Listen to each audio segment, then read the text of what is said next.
es el tema de que esto es una batalla principalmente ideológica y cultural.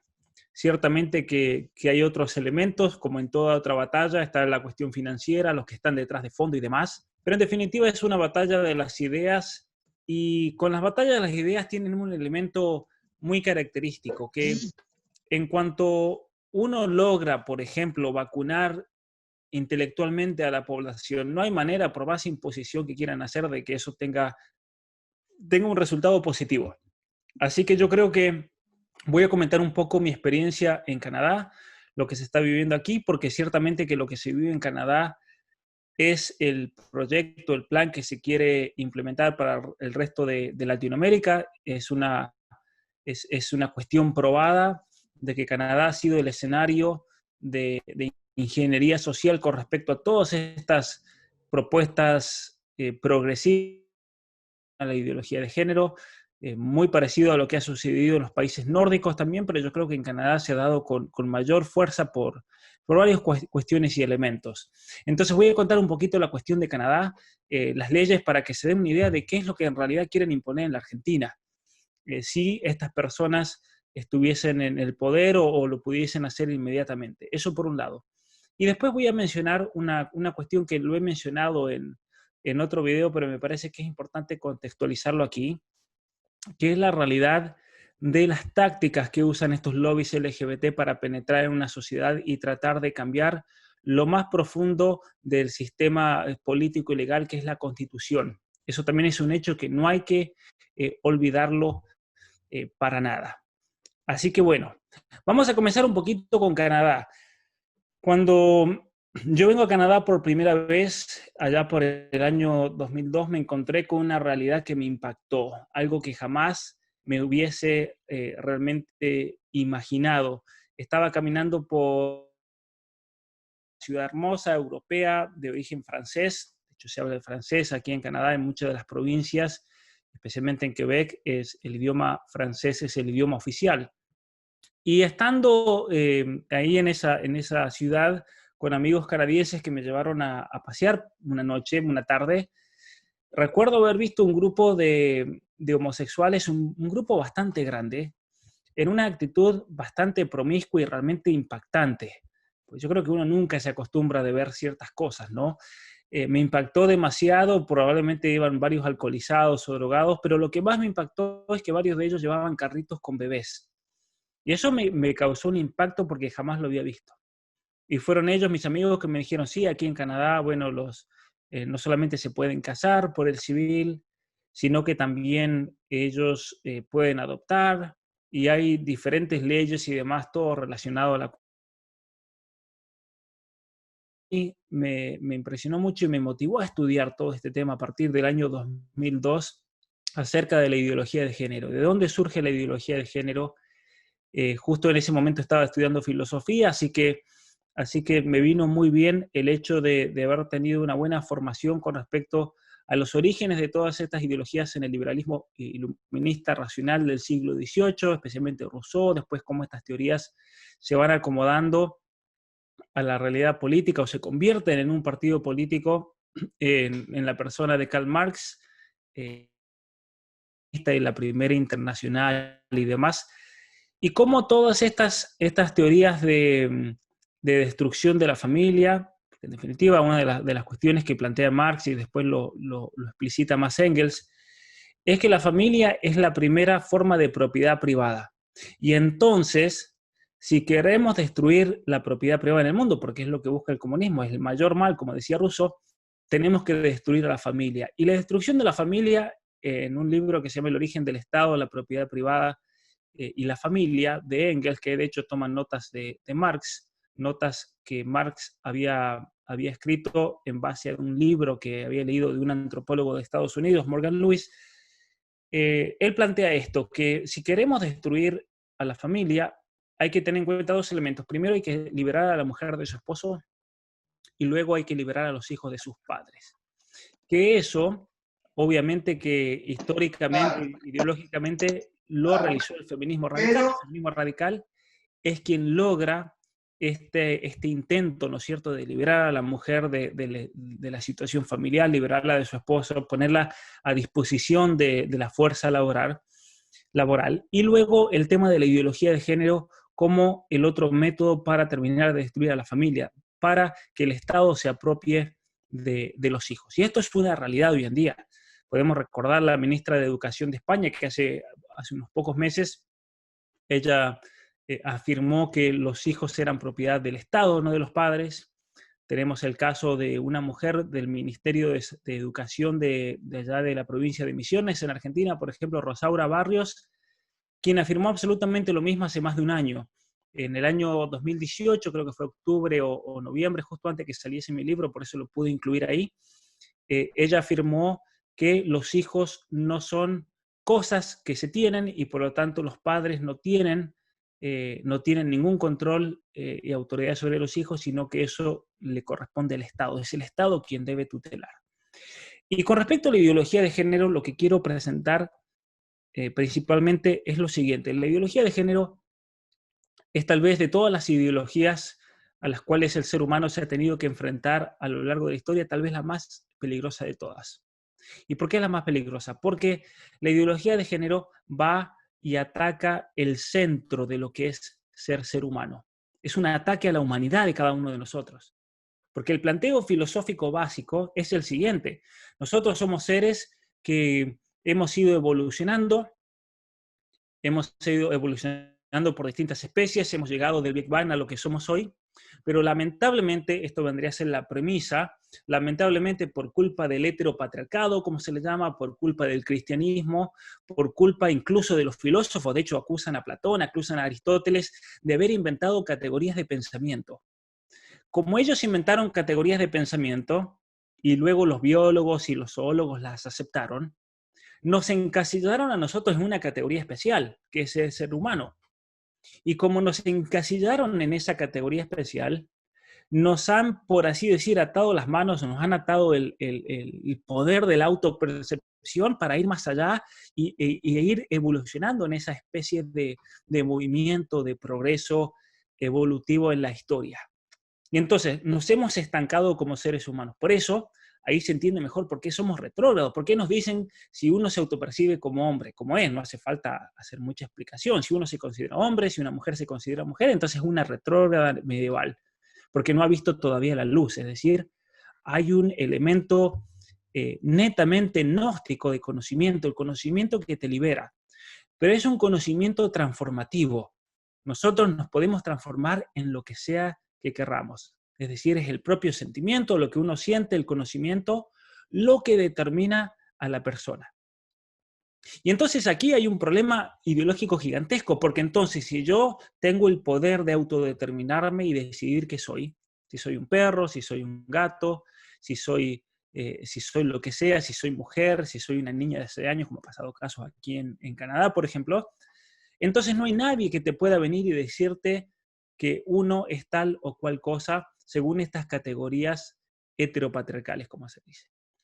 Y ahí es cuando encaja de lleno, por ejemplo, toda la corriente filosófica o pseudo-filosófica, como me gusta decir a mí, del posmodernismo. Porque ¿cuál es el problema con el posmodernismo? El problema con el posmodernismo es que ellos niegan de raíz el hecho de las esencias, de que tengamos una naturaleza humana, niegan el hecho de la verdad. Todo es construcción social, todo, absolutamente todo es construcción social, y por lo tanto todas las categorías deben ser revisadas, deben ser deconstruidas, que es lo mismo que destruidas, y debemos comenzar todo de vuelta. Lo cual es una contradicción también dentro del mismo pensamiento, porque si yo tengo que destruir todo para comenzar de vuelta, ¿sí? Aunque lo primero haya sido una construcción social, lo segundo va a terminar siendo una construcción social también. Entonces eso es interesante, eso obviamente que ellos lo niegan y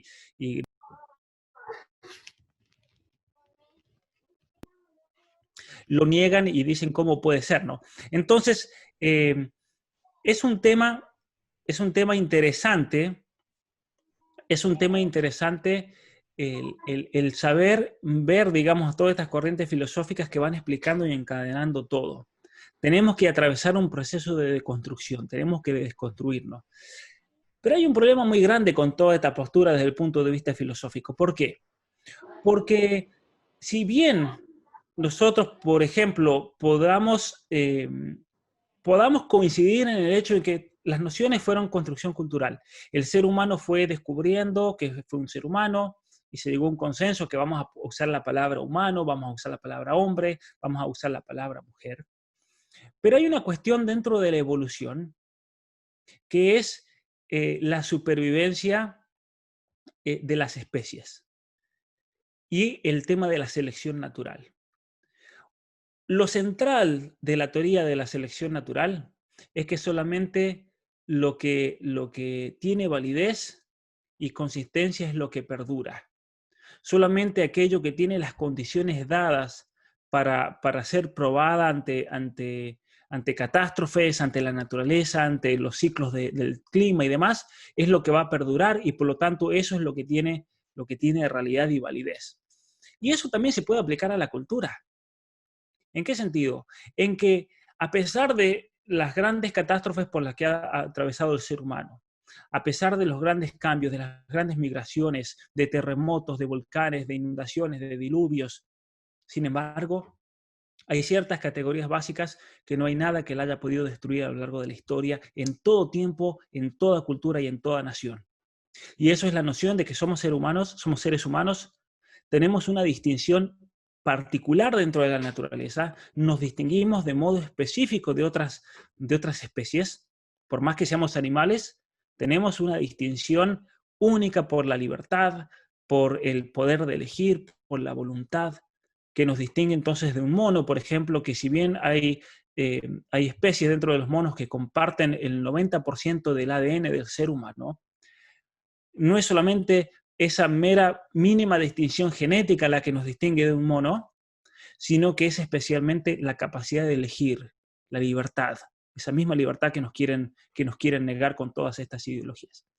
Y ahora bien, entonces, si todas estas nociones han podido atravesar a lo largo de los tiempos y han permanecido a pesar de lo que sea, la noción de que somos hombres, de que somos mujeres, de que de fondo de esas categorías meramente fisiológicas somos seres humanos, es que hay algo de realidad y por lo tanto la cultura para poder permanecer debe tener un fundamento biológico. Eso es importantísimo. Y eso nos enseña que incluso si fuese una construcción social, nosotros como seres humanos no construimos sobre arena, sino que construimos sobre la roca de la genética del ser humano. Aunque el ser humano no conocía la genética, aunque el ser humano no sabía que había una molécula que era lo que nos determinaba como un par cromosómico XX o XY. Es una pequeña molécula la que cambia todo.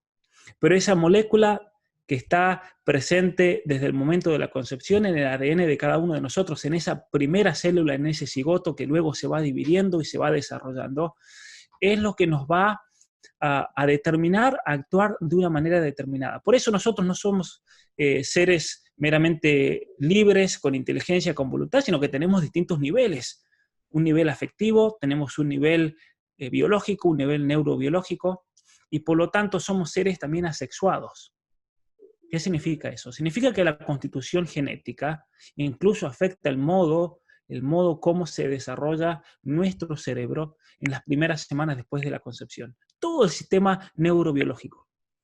Entonces, si el ser hombre o ser mujer es una construcción social, nosotros lo que tendríamos que observar desde el punto de vista neurobiológico es que cuando un niño nace, vendría a ser como una tabula rasa, como decía Aristóteles, alguien que tiene todas las posibilidades de ser, porque puede ser totalmente moldeado por la sociedad, ya que todo es construcción social. Sin embargo, una de las cosas más interesantes, a mi parecer, que ha descubierto la neurobiología en los últimos 10 años, gracias a las tecnologías de imagen de resonancia magnética, es que el cerebro, al momento de nacer, ya está determinado. Es decir, los cambios más grandes en cuanto al cerebro asexuado, a nuestro cuerpo y demás, ocurren en las primeras semanas de la concepción.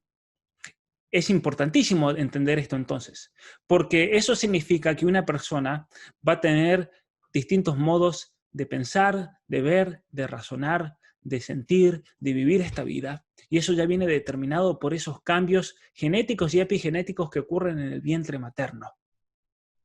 Por eso es imposible imponer una construcción social en un niño si eso no tiene una, por así decir, base neurobiológica. Es decir, es imposible a un niño, a un varón, enseñarle de pequeño que juegue con muñecas y demás, si no hay una constitución neurobiológica en eso, que es el caso de las nenas. Se han hecho muchísimos experimentos de monos, por ejemplo, que no han tenido ningún contacto social. Se los pone en una habitación con juguetes, en una esquina, juguetes estereotípicamente, por así decirlo, masculinos, estereotípicamente femeninos, y los monos hembras se van inmediatamente a mecer a los bebés, aunque jamás lo hayan observado nadie.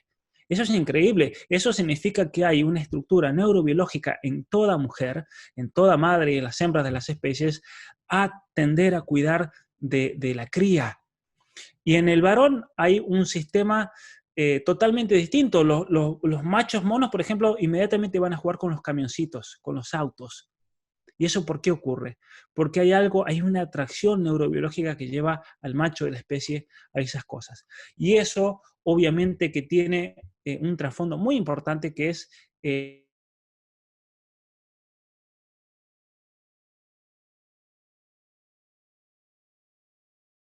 varón y el óvulo de la mujer. Se configura un nuevo ADN en ese nuevo ser.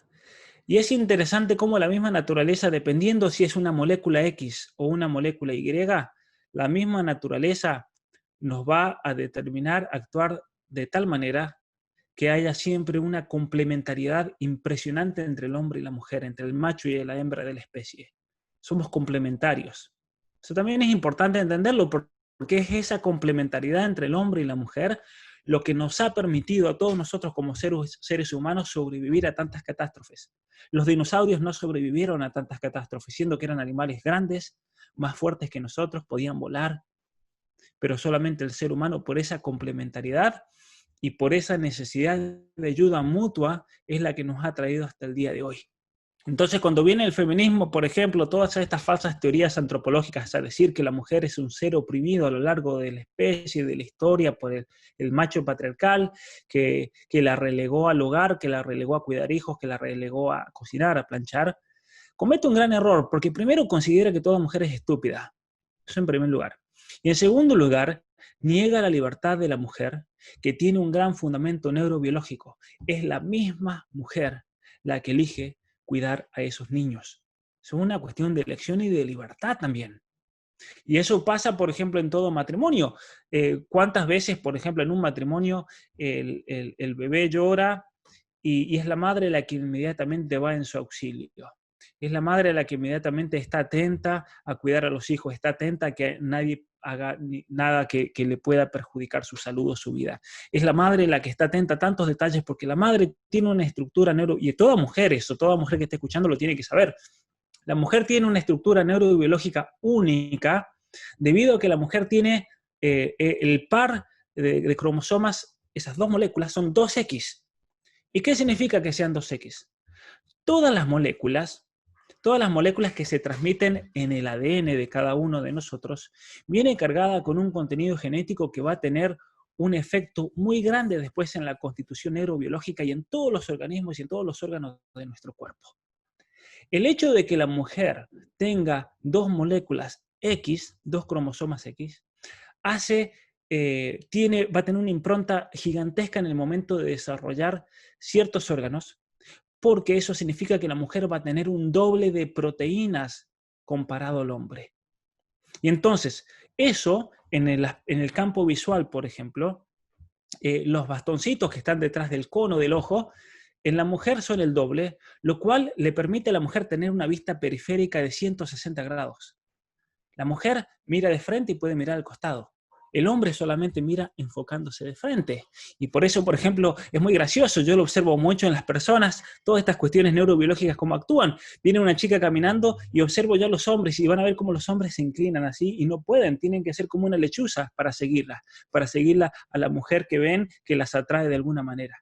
Y entonces la mujer, la esposa del hombre que va caminando, me ha pasado muchas veces de observarlo, la mujer que va al lado, mira derecho y se da cuenta que el hombre está haciendo un giro de 360 grados para ver a la chica que pasó. y le pega un codazo o lo que sea. Y la mujer ni se mueve. La mujer ni se mueve porque no le hace falta, porque tiene una visión periférica gigantesca. En cambio, el hombre tiene que dirigirse.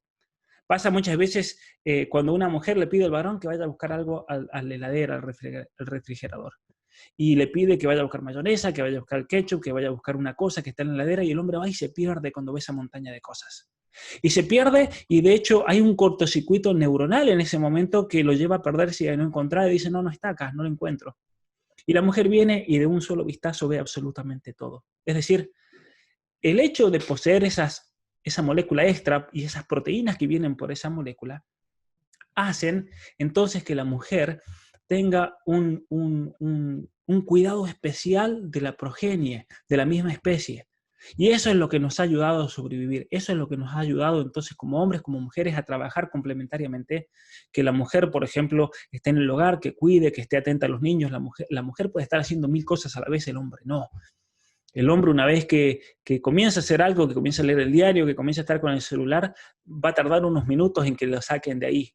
Por eso muchas veces las mujeres se frustran con los hombres. ¿Por qué? Porque la mujer le pide al hombre que vaya a hacer algo y el hombre ni siquiera lo escuchó. Escuchó una voz nomás y ni supo qué le dijo. Y le dice, ¿qué dijiste? Y las mujeres muchas veces se frustran. Pero ahí lo que hay que conocer son las cuestiones neurobiológicas. O los hombres se frustran con las mujeres porque el hombre, ahí nomás la mujer le pasa algo y el hombre trata de darle una solución racional y lógica. Y la mujer se frustra porque la mujer solamente quiere que el hombre lo escuche, no quiere una solución lógica. Es lo peor que le puede hacer. ¿Y eso por qué es? Es por la carga de proteína en el momento de la concepción. Es impresionante la carga genética, cómo nos va a afectar y nos va a llevar en distintas direcciones. Entonces, que venga una teoría del género que me diga que todo depende de la autopercepción y que todo es construcción social es la mentira más grande que yo he escuchado en mi vida. Y aquí viene el problema gigantesco entonces con la biología, la neurobiología, la genética, la embriología y demás. Porque una vez que entendemos bien cómo es el ser humano, a menos en el aspecto biológico y ese fundamento, que luego va a ser fundamento para cualquier tipo de construcción social o cultural, ya de entrada hay una negación absoluta a la teoría del género. Por eso es una estafa gigantesca realmente, es una estafa gigantesca porque mientras más conocemos al ser humano, mientras más conocemos nuestra estructura biológica, mientras más entendemos, por ejemplo, lo que son las primeras horas o los primeros días después de la concepción, donde se juega absolutamente todo en esa conjunción de dos células que se forman una, que liberan esa carga genética del padre, de la madre, que forman su propio ADN, y dependiendo de la carga de uno o del otro es que nos vamos a desarrollar de una manera o de otra. Si mi papá me dio una X, me voy a desarrollar de una manera, si me dio una Y, me voy a desarrollar de otra. Y en la semana 7ª del embarazo se produce un fenómeno increíble que es la liberación de las hormonas. Por primera vez esas hormonas que estaban contenidas en esa pequeña célula comienzan a desarrollarse a partir de la proteína y a partir de reacciones que ocurren dentro de las células. Y en el varón va a ser testosterona. Es decir, en la semana sexta, 7ª, 8ª, es que ya se puede observar con tecnología actual si ese niño que viene ahí es un varón o una mujer. Si uno jamás le impone nada a un niño. Y entonces cuando la teoría del género se ha encontrado realmente con esta realidad del sexo que es innegable, han tratado ahora, y es como lo están arreglando últimamente, han tenido que arreglar y decir, bueno, a ver, no vamos a poder negar el sexo nunca más, es verdad, existe el sexo, existe el macho, existe la hembra, pero entonces tenemos que crear una nueva categoría para explicar ese tema de la autopercepción y justificar eso. Y es ahí cuando crean la noción del género como con relación a cómo uno se siente. Es decir, yo puedo tener el código genético de un varón, del macho de la especie, por lo tanto, si va todo bien, tiene un pene el varón, tiene testículos, en el caso de la mujer tiene ovarios, pero encima de eso está la autopercepción, que aquí está relacionado con lo evolutivo. ¿Cómo me autopercibo yo? Porque eso es en realidad lo que importa. Pero aquí hay un grave error. Hay un grave error porque en la psicología y en la psiquiatría, uno para percibir algo y decir que eso existe debe tener un fundamento en la realidad. Yo no puedo decir que soy un león y eso me constituye en león en cuanto a género, por ejemplo, los 112 géneros que se han inventado. Sí o sí, debo tener biológica y genética de la persona. Cualquier otra cosa es una mentira. Cualquier otra cosa, de hecho, se lo considera un trastorno de la identidad de género, un trastorno de disforia de género, como se llama hoy, pero a mí me gusta más llamarlo como trastorno de identidad de género porque ese es el nombre propio de la psiquiatría. El otro término es un término político simplemente que se herir susceptibilidades y no considerarlo enfermo ni nada, pero hay un problema y un trastorno psicológico, una psicopatología seria. Ahora bien, en los últimos años, gigantesca de casos de disforia de género, trastornos de disforia de género en jóvenes, en niños, incluso en chicas, especialmente en chicas. De hecho, hay un libro que va a salir el 30 de junio, es un librazo, es un libro de una escritora de los Estados Unidos que ha ido recopilando datos y muchos estudios científicos con respecto a la mujer, cómo hay casos de chicas que de casos, la disforia de género le da a más o menos el 0,01 de la población en algún momento entre los 2 y los 4, 5, 6 años que sufra algún tipo de confusión con respecto a su propia identidad, pero son cosas que generalmente se pasan y muchas veces tienen una causa que vamos a hablar ahora en un momento. Pero está ocurriendo últimamente que en muchas chicas se ha descubierto que en cuanto son expuestas a la ESI, en cuanto son expuestas a estas teorías feministas, de pensar y se las lobotomiza, como se dice, se les corta la capacidad de pensar y de razonar, se las puede convencer en que ese género, como se dice, que no es en realidad el de ellas. Y hay un proceso también neurobiológico importante. En esa edad, entre los 13, 14, 15 años en la mujer, tiene también con el varón.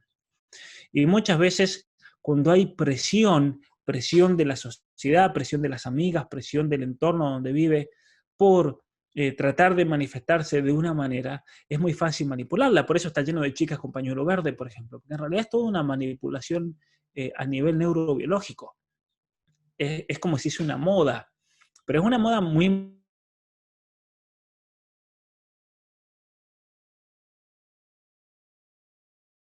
los tiktokeros y demás, que son los que realmente uno diría, pero ¿cómo una persona va a ver una imagen en Instagram y seguir a una persona y después creer y que eso le cree? Porque lamentablemente, y aquí vamos a ir a las causas, lamentablemente por la situación familiar actual en el mundo, por, por muchas veces la violencia, por el hecho de la separación de los padres. Recordemos, en Canadá el 50% de los matrimonios está divorciado. Y eso tiene un efecto psicológico muy grande en los niños. Es decir, tener niños débiles, muy débiles mentalmente. Hoy se la agarraron conmigo. Todos los que me siguen en Instagram seguro que lo saben. De paso los invito a seguir. Eh, que ocurren cuando uno habla de estos temas es que te agarran cada tanto. Se enoja uno ve un posteo y ahí nomás se avisan entre todas las comunidades. Atacar. Y hoy me empezaron a atacar a mí de repente, comentarios, atacar, y se obsesionan. Van a todos los posteos donde encuentran algo, ponen un comentario, insultos, me van a mi mensaje y me insultan, un insulto tras otro, pues lo menos me dicen. Y resulta que un joven, por ejemplo, lo voy a leer aquí, un joven me comentó en un mensaje, me dice, revolucionario, pero yo puse la de revolución es defender la familia, es defender la vida y demás, una cita de Chesterton en realidad que compartí de alguien, y me dijo, vamos a amar de distintas formas, eso va a ser revolucionario. Y yo le puse en la respuesta, amar siempre se ha podido de la forma que quieras, o sea, siempre se ha podido, o sea, no, si amado desde siempre. Es parte de la constitución nuestra y lo que nos distingue como seres humanos. Y entonces él me dice, ¿y por qué según ustedes dos hombres o dos mujeres no se pueden amar? Y yo le respondí, ¿y qué? Todos hombres y nos amamos. Se enojó y yo posteé eso, así que se hizo viral, un montón de comentarios y me gusta y demás. Y ahí nomás vio eso y me dijo, borra eso, le digo a mi papá. sin consentimiento. Mi papá es abogado y tiene tu nombre, te voy a denunciar por acoso público y demás. O sea, es impresionante cómo estos jóvenes débiles se obsesionan con algo, atacan, pero en cuanto uno contra el macho patriarcal, que venga y los proteja. Eso es increíble, es un mecanismo neurobiológico, por eso yo también ahora. Es un mecanismo de reacción neurobiológica que con una persona mentalmente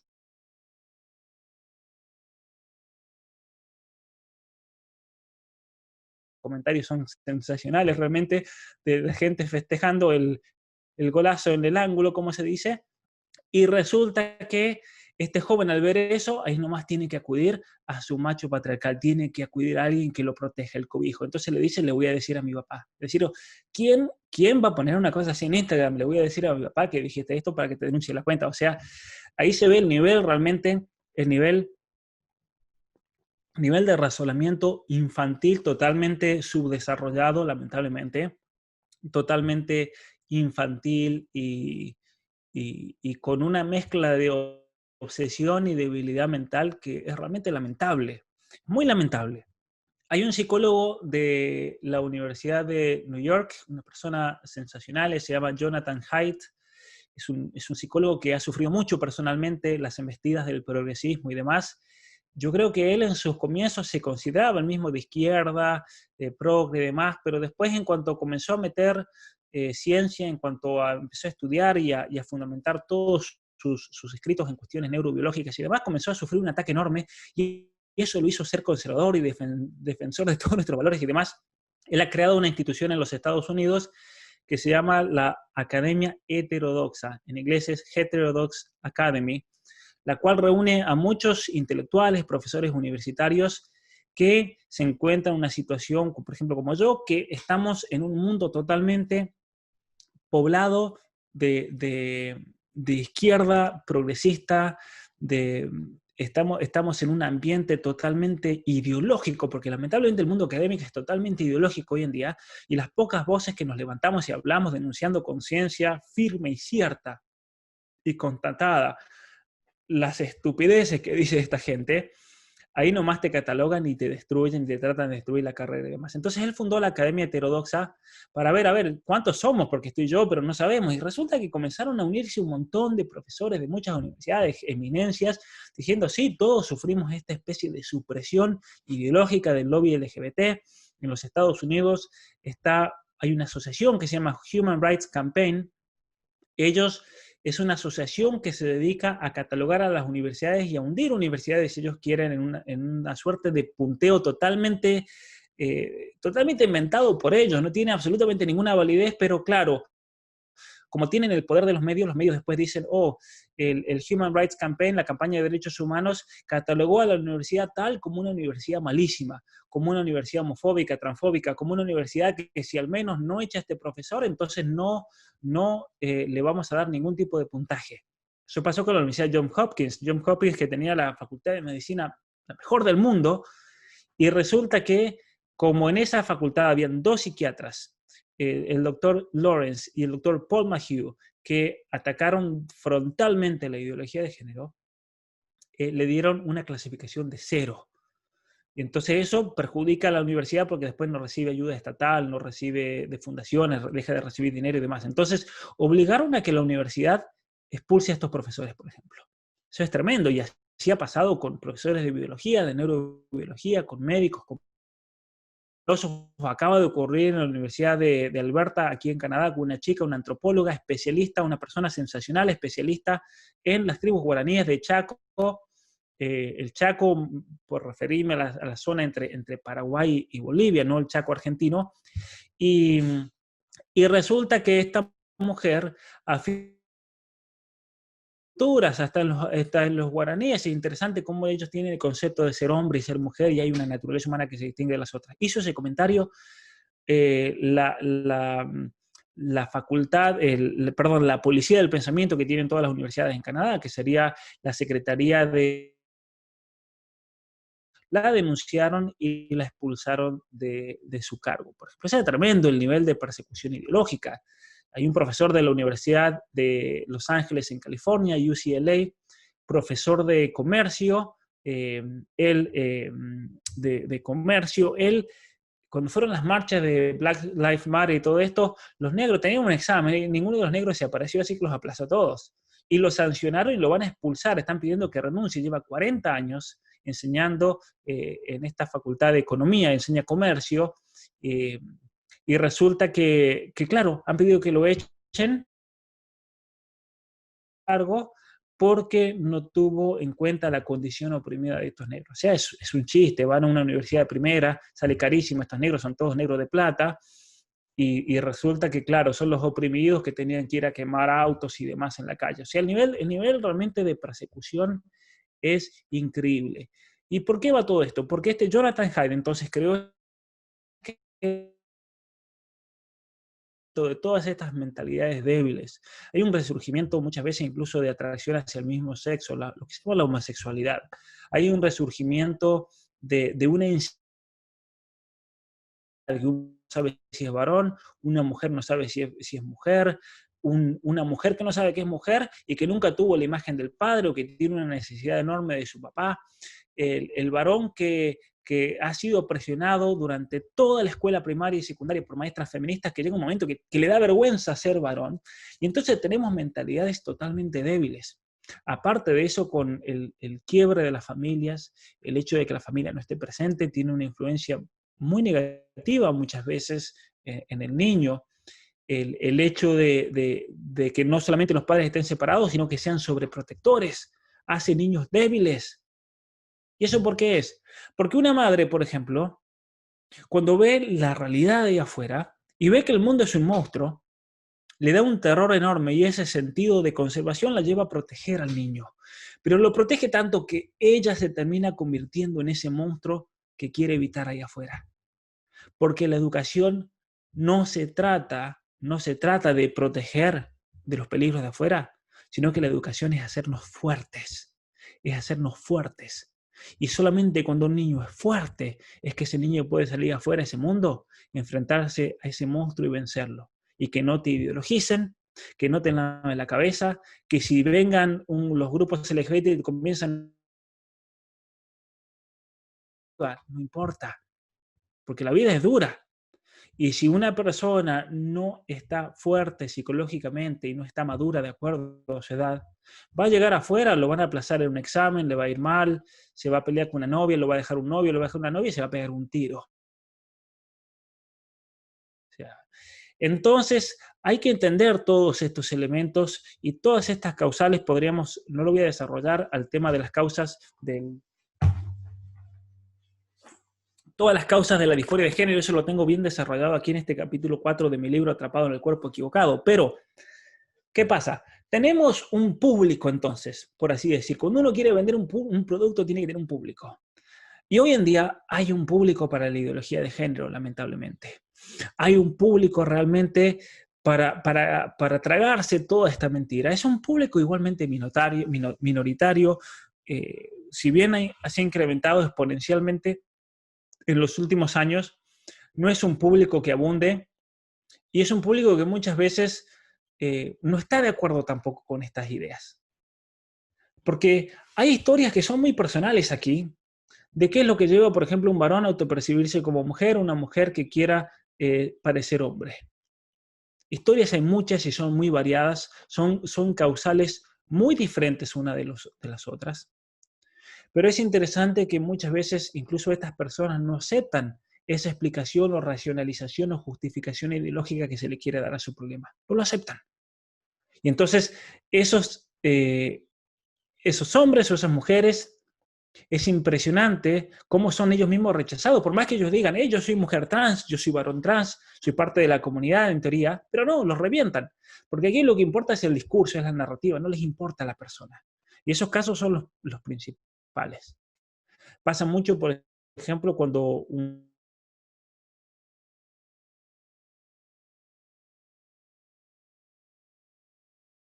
viviendo, o tal vez solucionan los problemas de fondo que lo llevan a eso, o tal vez se sintió engañado o presionado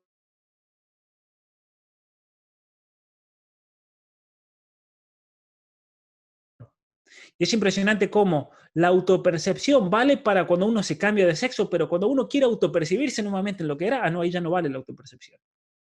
¿Eso por qué?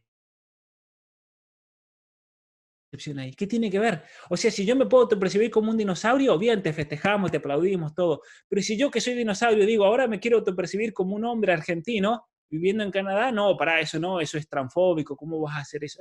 Es la contradicción más grande que existe. Es tremendo realmente. Que sufren incluso las mismas personas transexuales y demás en esta comunidad, o incluso personas homosexuales o lesbianas y demás. Ahora entre las lesbianas hay una pelea gigantesca. Y está lindo ver esas peleas entre ellas porque que tienen sentido común, o muchas feministas que tienen sentido común, y dicen, no, yo aquí estoy para defender a la mujer. Tal vez no están tan ideologizadas, tal vez no se dieron cuenta realmente de la profundidad de toda esta ideología que viene a destruir al ser humano. Tenemos el caso de la escritora de Rowling de Harry Potter. Y resulta que esta mujer, millonaria, millones de seguidores en todas las redes sociales, resulta que está haciendo mucho bien con asociaciones de abuso sexual, porque ella fue abusada, entonces abusa a chicas que fueron, ayuda de chicas que fueron abusadas, ayuda de chicas abandonadas, tiene muchos proyectos muy buenos en Inglaterra y en otros lugares, y resulta que con toda esta ideología del feminismo comenzó a estudiar, a leer, y el año pasado se dio cuenta, pero pará, el feminismo no viene a ayudar a la mujer, el feminismo viene a destruir a la mujer, tanto como al hombre, se dio cuenta, realmente enganchó y entendió el peligro de la ideología feminista, porque el feminismo lo que quiere hacer es abolir toda construcción social, es decir, el ser hombre y el ser mujer. Y ella dijo, pero pará, si abolimos la noción de mujer, entonces se acabó el abuso, porque ¿cómo vas a fundamentar el abuso entonces? Si se acaban todas las distinciones que hacemos en relaciones, si se acaba el hecho de que hay que respetar a los niños y que hay diferencias de edad, hay diferencias sexuales, aquí le estamos abriendo la puerta a la pedofilia, le estamos abriendo la puerta al abuso sexual, que de hecho muchas feministas lo hacen explícitamente, hay que liberar todo porque el cuerpo hay que dejar que se manifiesta como sea, y entonces ella se opuso y dijo, no, esperen, la ideología de género aquí hay que sacarla fuera porque la ideología de género está destruyendo a la mujer. Y ahora la están reventando. Pero lo hizo bien, y muy bien que lo dijo, porque en definitiva, entonces se ha armado un lío enorme entre las feministas, porque ahora están las feministas que dicen, no, no, pero pará, nosotros representamos a las mujeres, y hay otro bando de feministas que dicen, no, si no sos inclusivista, trans inclusive, como se llama, entonces ya no sos feminista de verdad. El único feminismo es el inclusivo, el que incluye a todos los géneros, a todas las orientaciones sexuales dentro de la categoría femenino. Y para muchas feministas dicen, no, pero pará, esto es una locura. Entonces muchas feministas probando por realmente, estas otras feministas las llevaron al extremo de la teoría y entonces ahí se dan cuenta y dicen, no, pero para esto es una mentira. Y esto está pasando actualmente con Black Lives Matter, por ejemplo, que están llenos de banderas LGBT y demás. La movida de Black Lives Matter, si ustedes estudian bien, y tengo un artículo en mi página web sobre quién es realmente Black Lives Matter, ellos no apuntan a ayudar a los negros, no apuntan a que haya un sistema de justicia mejor, no apuntan a mejorar la calidad de vida, mejores empleos, es todo ideología de género. Todo, absolutamente todo apunta a la ideología de género, a la desconstrucción. Y es interesante cómo los están atacando a los negros, porque los negros a esto realmente no prenden mucho. Los negros en Estados Unidos, no, todo esto de cuestiones de homosexuales, de transexuales, a mí no me vengan a molestar. Es así de simple, ¿sí? Entonces, cuando fue lo de George Floyd, le metieron la cinta negra. Ya lo habían hecho en otra ocasión en el 2018, pero lo volvieron a hacer.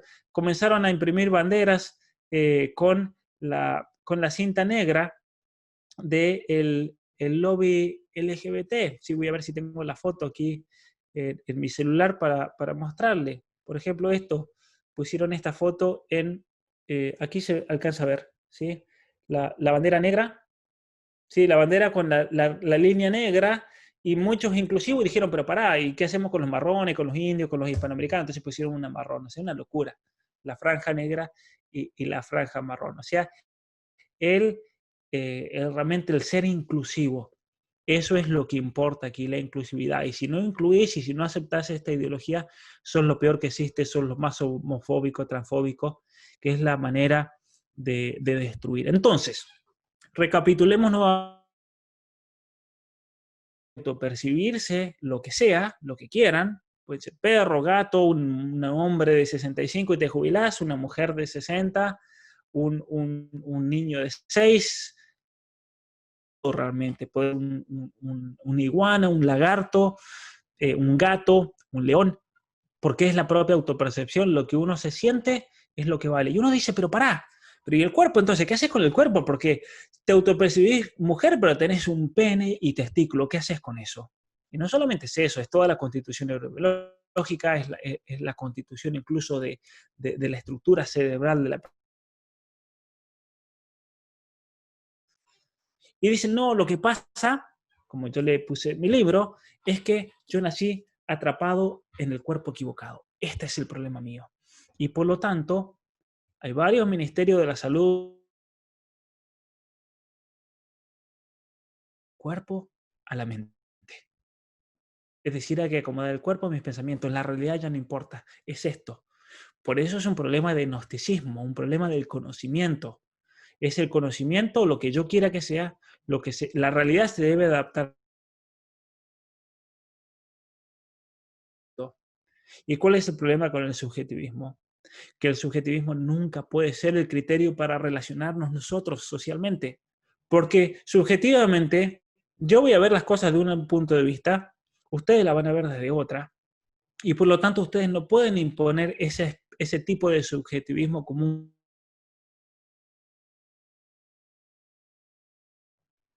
Porque en cuanto quieran imponerlo, la única manera de imponerlo es por el totalitarismo, por un sistema político y legal que fuerce a aceptar algo que no es, que nos fuerza a aceptar como real.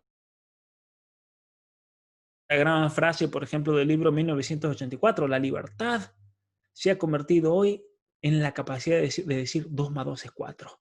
Eso es la libertad hoy en día.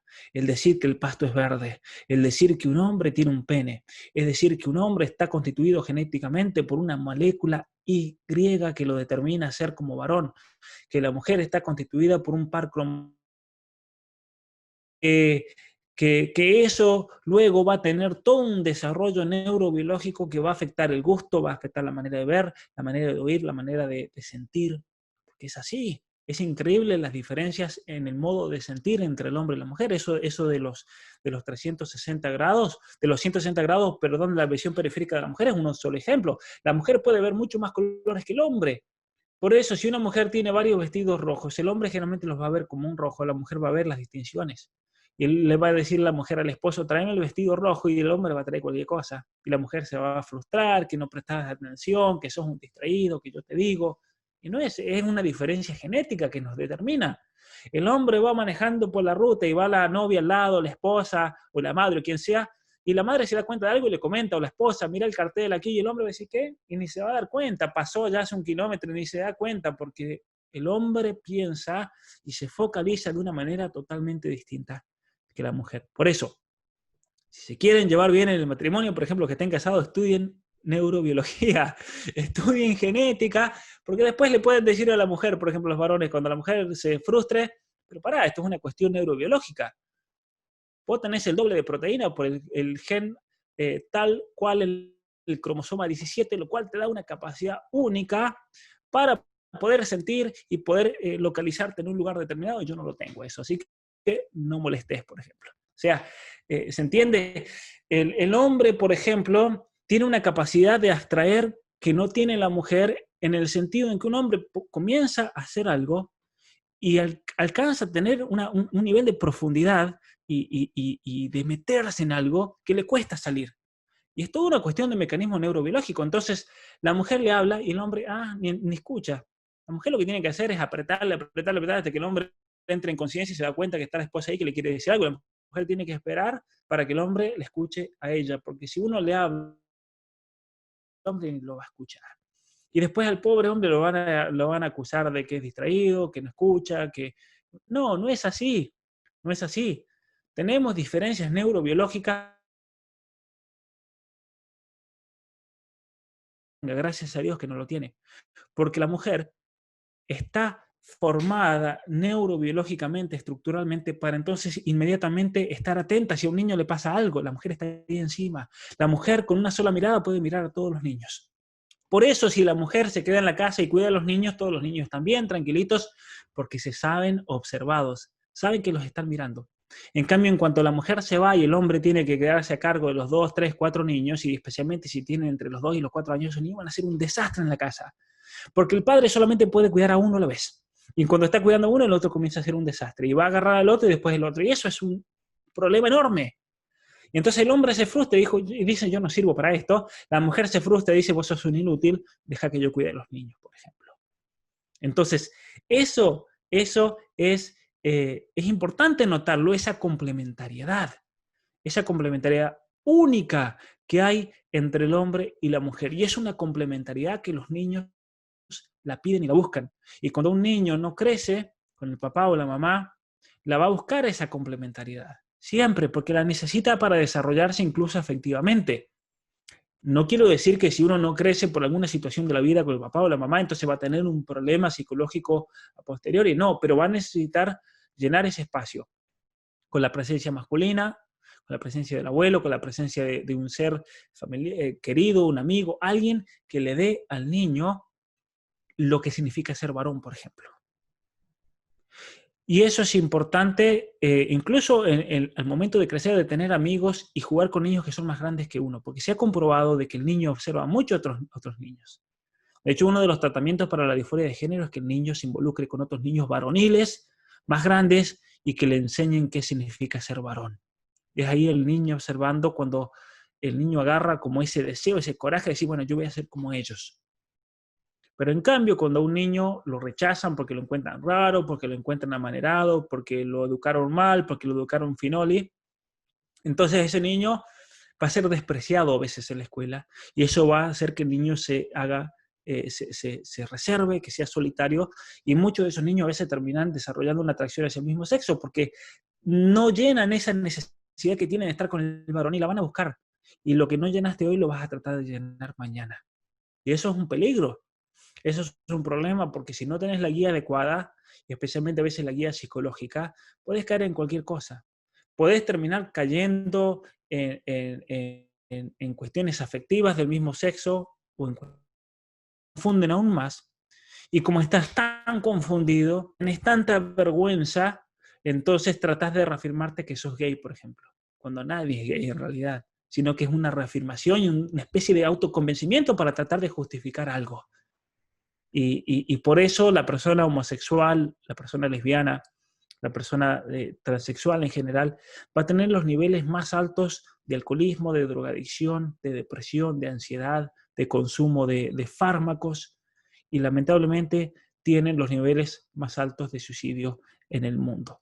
Es interesante eso. Entonces, ahí vemos la importancia de la familia, de las políticas familiares realmente para sacar niños fuertes y la importancia de que los padres estén bien formados también para criar niños fuertes y sanos y no crear veletas y copos de nieve, como se llama, o niños que se ofendan, que te insulten y después en cuanto uno les ponga y nomás le voy a decir a mi papá, no, no queremos eso. Pobre papá de ese muchacho, porque imagínate que te salga un hijo así de débil realmente, débil desde todos los puntos de vista. Eso no es bueno, no es para nada bueno. Entonces, si cada uno se puede autopercibir en lo que sea, el Estado, esa es la premisa segunda, el Estado tiene que garantizarte ese derecho. Y aquí es un problema de totalitarismo absoluto, porque es ahí cuando le quitan los derechos a los padres, absolutos. Y aquí voy a hablar un poquito de la cuestión de Canadá, que es terrible realmente. La ley 89 que tenemos aquí en Canadá. Muchos padres me preguntan, muchos matrimonios, jóvenes, me quiero ir a vivir a Canadá, pero ¿cómo está la situación con el tema del género? Bueno, aquí les voy a dar un pantallazo. Ley 89 de Canadá le permite al gobierno sacar a los niños de su hogar si sus padres se oponen a la identidad de género o la orientación sexual. Es causa si un padre se opone a eso para que pierdan la patria potestad. Es causa. No va a significar que pase, no va a significar que pase. Por ejemplo, hoy al mediodía tuve una conversación con un amigo muy, pero muy buena. Él es de familia italiana, él se dedica a la construcción, se dedica a hacer pisos, paredes, cerámicos, azulejo y todo eso.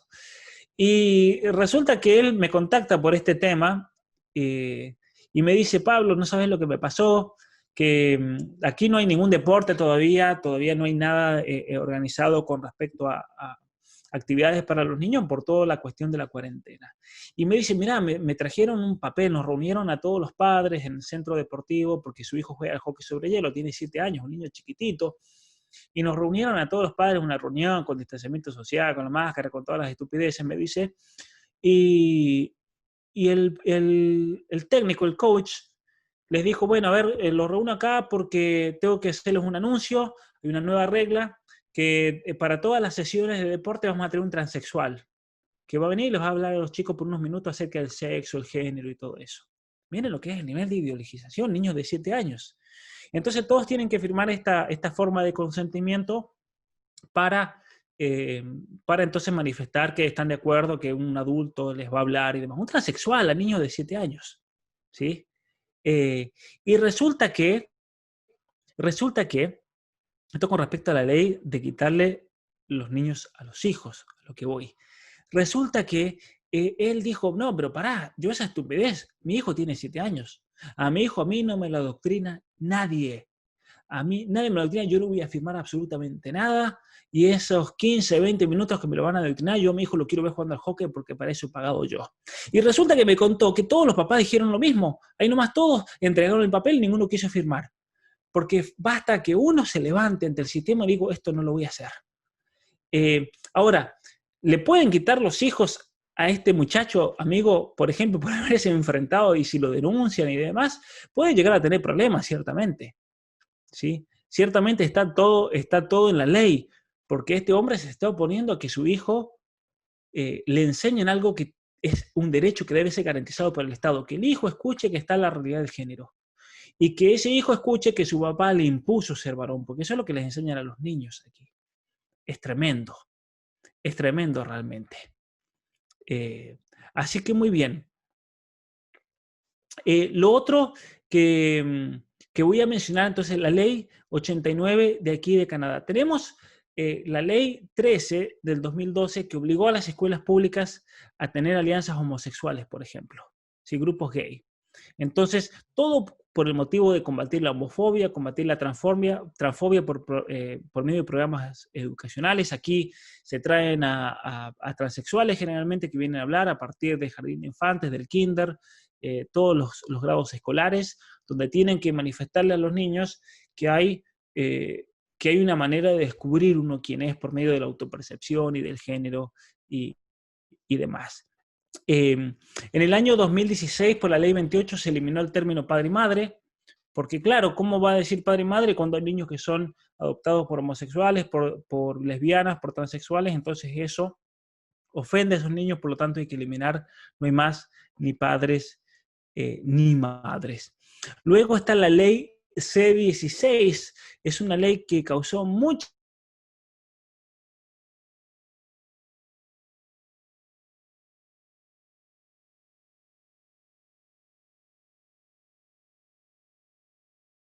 Jordan Peterson, el profesor de psicología de la Universidad de Psicología Clínica de la Universidad de Toronto, él dijo, yo no voy a ceder a esta ley, una ley por la cual nos obligan a nosotros, a todos, a reconocer la identidad de género y han inventado una lista de pronombres. Tenemos más o menos 77 pronombres para cada género y por lo tanto uno está obligado por ley a referirse a la persona de acuerdo a sus pronombres.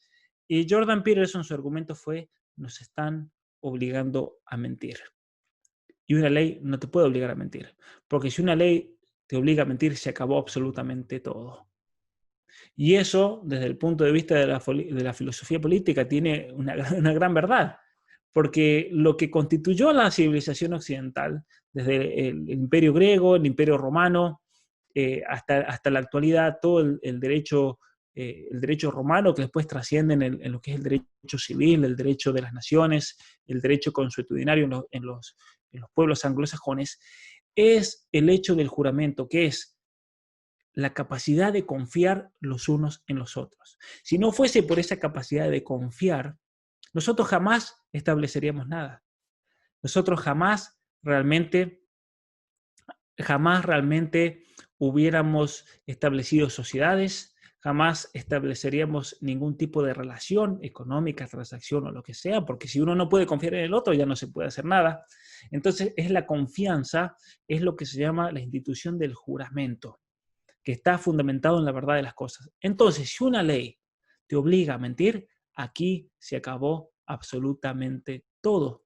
Es el fundamento mismo. Entonces él, en un video que hizo y se hizo viral y se hizo muy conocido en todos lados, anteriormente yo lo conocí a él en el 2013, y en esa época eh, fue por un amigo en común que me lo presentó y tenía unos videos sensacionales en YouTube, pero tenía videos de 900 visitas, 1000 visitas, y después esos videos son los que se hicieron, explotaron y llegaron a millones y demás, realmente. Así que esta ley C16 es la que nos obliga a mentir, a reconocer una identidad falsa, y especialmente en referencia a los pronombres y demás. Pero la cosa ha ido imperando cada vez más. Con respecto a la patria potestad, por ejemplo, una de las tácticas legales que se han empleado es afirmar que la orientación sexual, la identidad de género, es un derecho del niño. Entonces, encima de los derechos de los padres sobre ese niño, encima de los derechos de los padres, en cuanto a padres, están los derechos del niño que deben ser garantizados por el Estado. ¿Por qué por el Estado? Porque los padres no le garantizan el conocimiento, la afirmación del género. Al momento en que los padres dicen este es varón o este es mujer, ya le están imponiendo una categoría que es una construcción social. El niño tarde o temprano se va a tener que liberar de eso y el Estado va a ser quien tiene que garantizar. Y para eso están los programas de la ESI, para eso están todas las actividades con transexuales, el lobby LGBT, para eso están las marchas del orgullo gay, por ejemplo, aquí en Canadá ahora no se han hecho por la pandemia, así que una de las cosas positivas es que no se ha hecho ninguna de esas basuras, porque es tremendamente, realmente asqueroso lo que pasa.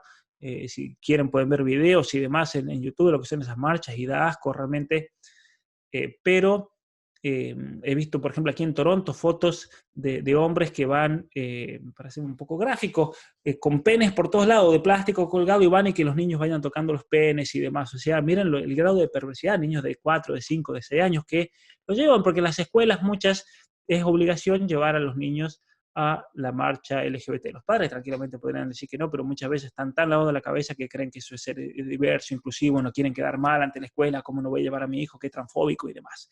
Es tremendo realmente este tema. Después tenemos en esa línea ideológica una sentencia de la Corte Suprema de British Columbia del 27 de febrero del año pasado, en la cual hubo un caso tremendo aquí en Canadá, una niña de 12 años en su momento, al momento de sentenciar ya tenía 14, la maestra y la enfermera de la escuela y la psicóloga del género la convencieron de que estaba atrapada en el cuerpo equivocado y que por lo tanto debería recibir a los 12 años, ¿sí?, inyecciones para bloquear las hormonas y transformarla en varón y hacer todo un tratamiento hormonal. Y los padres se opusieron obviamente a todo esto, y entonces los grupos LGBT le hicieron un juicio a los padres, llegaron a la corte intermedia, perdieron los padres, apelaron, fueron a la Corte Suprema y en la Corte Suprema perdieron. Es decir, la Corte Suprema ordenó que la niña debe recibir, es un derecho de la niña y debe ser garantizado por el Estado, de recibir inyecciones de testosterona, los bloqueadores hormonales antes, sin el consentimiento de los padres. Los padres se habían opuesto por los graves peligros de salud que conllevan. Es increíble. Y el tribunal también declaró que si los padres se refería a ella usando pronombres femeninos, decirle ella, entonces podrían ser acusados de violencia familiar, ¿sí? Y es tremendo porque el tema de violencia familiar, si uno es acusado de violencia familiar, no solamente le quitan los hijos, sino que tiene penas de cárcel, penas que pueden ir hasta los 20 años de cárcel. Es tremendo, es tremendo realmente. Una cosa interesante también es que la psicóloga que trabajaba para esta escuela, y esto pasa en muchos lados, y esta es una de las tácticas que hacen los lobbies LGBT, la psicóloga que trabaja en las escuelas es una mujer que le pagan los laboratorios farmacológicos. Entonces, un laboratorio, una clínica, contrata gente, las mete en las escuelas para enseñar educación sexual y le dicen, bueno, por cada persona que traigas tenés una comisión. Entonces, estas personas están desesperadas por llevar niños a los tratamientos farmacológicos. Es tremendo realmente lo que está pasando. ¿Han habido casos en Canadá de que mueran niños por tratamientos farmacológicos? Sí, sí hay. Han habido muchos casos. El único problema es que como son menores de edad, el gobierno jamás ha querido revelar los nombres y las familias involucradas.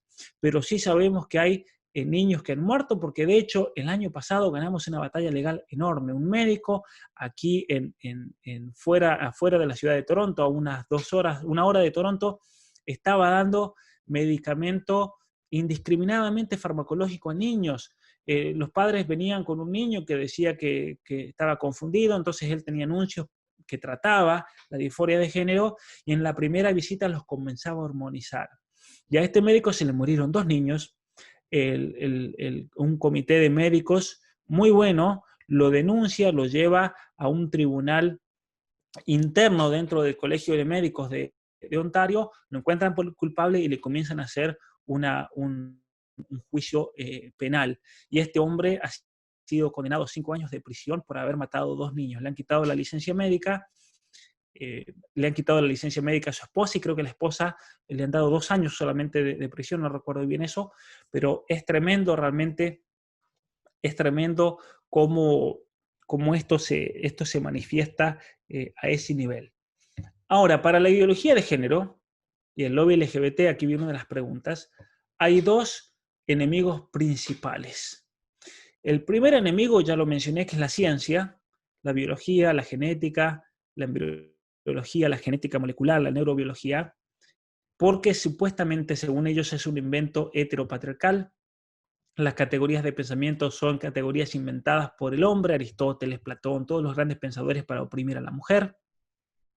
Una mujer del CONICET en la Argentina, ella en una discusión que tuvimos en Facebook, eso está en alguno de mis posts de allá del 2019, creo que en febrero, me comenzó a decir, yo le invité a un debate, le digo, debatime, porque ella es una especialista en ciencias sociales, no sé qué mentira, y afiliada al CONICET y la universidad del Copahue o algo así, bueno, en el sur, allá en Santa Cruz, en el sur, no me acuerdo bien el nombre de la universidad. Y resulta que esta mujer le dije, hagamos un debate, y ella me dijo, no, porque vos vas a, esto es textual, lo pueden ver ahí, vos vas a usar de la lógica y vas a usar de argumentos racionales. Y esos son inventos heteropatriarcales para oprimir a la mujer. Miren eso, vas a usar de la lógica, vas a pensar, claro, vas a pensar, no puedo discutir con vos porque vos pensás. Miren, es gracioso, ¿no? Se terminó quemando sola, como se dice, es tremendo. Y el segundo enemigo de la ideología de género, según ellos, el lobby LGBT, entonces tenemos el totalitarismo científico, biológico, y el segundo enemigo es la iglesia, dicen ellos. ¿Por qué es la iglesia? Porque, dicen ellos, en la Biblia se enseña que Dios los creó varón y mujer. Y ahí ese es el comienzo de la imposición del sexo como una construcción social. Es culpa de la Biblia. De hecho, hay toda una literatura feminista que es una especie de teología feminista, porque es interesante, cuando desplazan a Dios, estas teorías tienen que buscarse un Dios. Y se han buscado la diosa madre. Tal vez muchos lo conocen a toda esta teoría dentro del feminismo. Y ellas dicen, es todo un invento antropológico, pero ellas dicen que en la antigüedad las sociedades eran matriarcales, eran lesbianas, comunistas, y adoraban a la madre diosa, o a la diosa madre. Y de ahí, por ejemplo, ellas dicen que en Latinoamérica está el ejemplo de la Pachamama, el caso de los zonas en Ushuaia, que tenían como una diosa y eran comunidades matriarcales, y hablan de eso, de hecho, y entonces era una madre. Pero después viene el judaísmo, que nos creó un Dios patriarcal, un macho que nos oprime, y es por culpa del judaísmo y luego del cristianismo que se ha dado esa impronta de un Dios masculino, un Dios opresor que castiga y demás, y que encima de eso se usa como justificativo para lo que es la estructura sistémica del patriarcado, una estructura sistémica que nos oprime, que nos destruye y demás. O sea, el fundamentalismo teológico o religioso, podríamos decirle, y el fundamentalismo biológico. He leído esa frase textual en varias discusiones feministas y demás, el fundamentalismo biológico y el fundamentalismo religioso. Uno, porque afirma la realidad del hombre y la mujer como creados así y diseñados por Dios, y el otro, porque la genética lo confirma, porque es así. Sea que uno crea o no crea en las escrituras, si Dios o Dios no existe, hay un diseño interno en la estructura genética de cada uno de nosotros. O sea que hay gente que no cree y que no crea, pero el que no crea el que cree no es tan tonto tampoco, porque su creencia tiene de hecho un fundamento tremendo en la ciencia. Por eso yo creo que es el enemigo a luchar y tratar de vencer y neutralizar, que es la iglesia cristiana en general, que se manifiesta, bueno, en la Iglesia Católica, en las distintas ramas y demás, el evangelismo hoy en día. Yo creo que a los evangélicos son los que más odian, porque son los que más se están manifestando en esto. Y por eso quieren destruir a la iglesia, pero desde adentro. ¿Qué es lo que han hecho en Canadá? Aquí en Canadá, salvo excepciones que hay, iglesias de corte protestante, iglesias anglicanas con la bandera LGBT, iglesias católicas he visto que donde está la bandera del Vaticano, en muchas iglesias católicas está la bandera LGBT.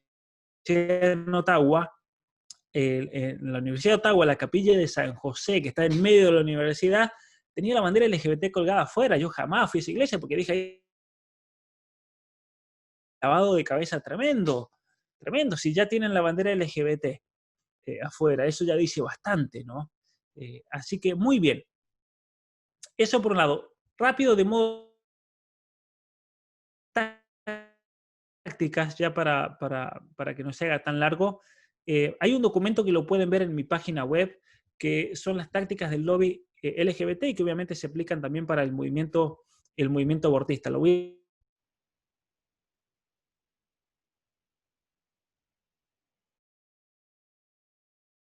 Es un documento que fue publicado por la Thomson Reuters, que es la editorial más grande del mundo. Tiene a cargo muchos medios de comunicación y demás, son monstruos gigantescos, están impulsadores de toda esta ideología del género también. Y una de las cosas que ellos mencionan, voy a hablar rapidito, simplemente alguna de las tácticas, es ir a los políticos más jóvenes para el tema del Congreso. Hay que gastar mucho dinero, dicen ellos textualmente, gastar tiempo en comprar a los jóvenes, porque los jóvenes compran a la doctrina trans y LGBT con más. Fernández, por ejemplo, en Argentina, es un caso ejemplar. Eso está en todos los países, van a tener un político joven, la Ocasio-Cortez en los Estados Unidos. Esos políticos jóvenes después le van a vender esta teoría a los más grandes, aunque los más grandes, los políticos, no se creen esto ni entienden de qué se trata realmente, porque Alberto Fernández es una técnica para ponerle presión y decirle, mira, el futuro somos nosotros, así que si vos no lo aceptás, vas a estar del lado incorrecto de la historia. Entonces, eso. Se busca que adolescentes, porque ellos dan la imagen de la empatía con respecto a los menores de edad que quieran cambiar de sexo. Y por eso entonces muchos jóvenes se sienten identificados con Nofira Fernández. Muchos lo votan. ¿Por qué la votaron? Porque es joven, porque es mujer, chica, qué sé yo, tiene 17, 18 años, simplemente por eso. Cuando Justin Trudeau ganó en el 2015, en la misma universidad, gente que tenía doctorados, que estaban. Les pregunté, ¿saben cuál es su campaña? ¿Saben cuál es lo que está haciendo el gobierno liberal? Porque en realidad el gobierno liberal aquí en Canadá es el que lo elige. A Trudeau aquí no se vota directamente al primer ministro.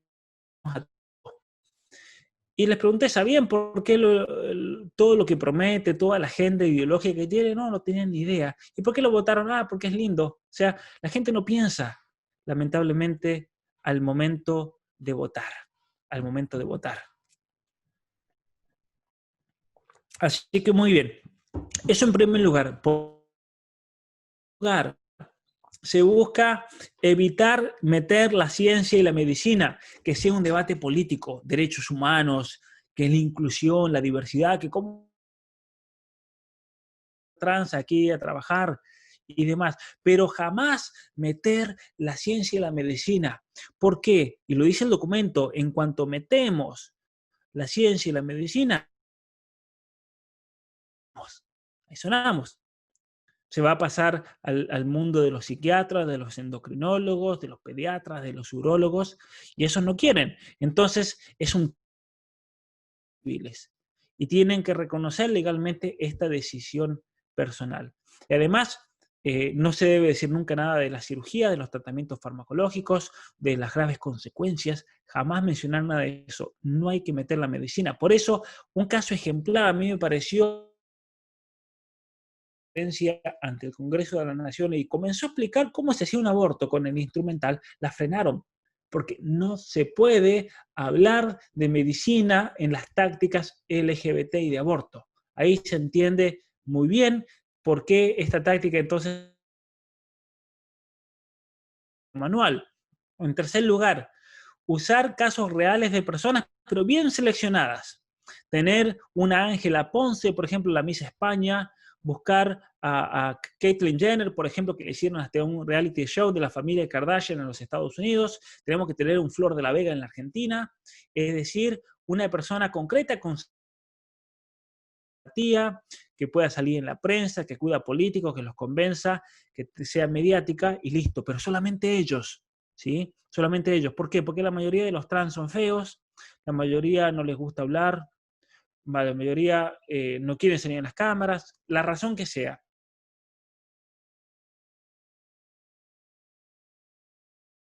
Se sienta herido, pero tienen que ser casos reales pero dramatizados. Entonces vamos a tomar. ¿Por qué? Porque el Mario de verdad, que en realidad es Julieta, no es fácil de vender, porque no inspira empatía, no parece alguien con futuro, tiene adicciones, depresión y demás, entonces vamos a reemplazarlo con actores. Y esta es la gran campaña de propaganda que se hace, que es impresionante. Por eso Netflix aquí es la especialista en eso, en crear personajes el nombre, pero en Chile están haciendo toda una serie de una transición, historia de transición, qué feliz que soy y demás. Lo vi en los diarios en Chile cuando estuve allá, que iba a salir esta serie. Es toda una campaña de marketing gigantesco, realmente, gigantesco. El otro punto, el otro punto, eh,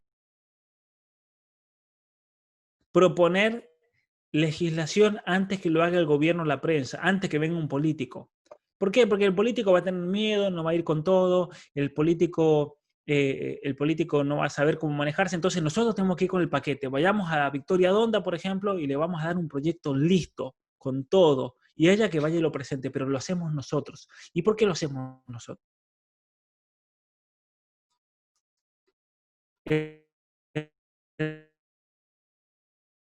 Infantiles, el día que se apruebe la ESI con ideología de género, ¿qué es lo que va a pasar? Acuérdense, ¿a quién le van a dar los contratos? Ya se los dieron, esto lo dije hace tiempo y se cumplió, a la Fundación Huésped.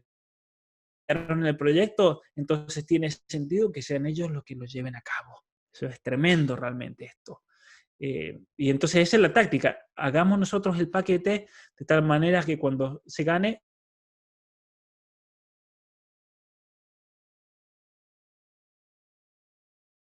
¿por qué usar los derechos humanos? Aunque no tenga absolutamente nada que ver con los derechos humanos. Porque ¿quién quiere quedar como antiderechos hoy en día? Es lo peor que te puedan decir, antiderechos. Y entonces son instrumentales al éxito de varias campañas para reconocimiento.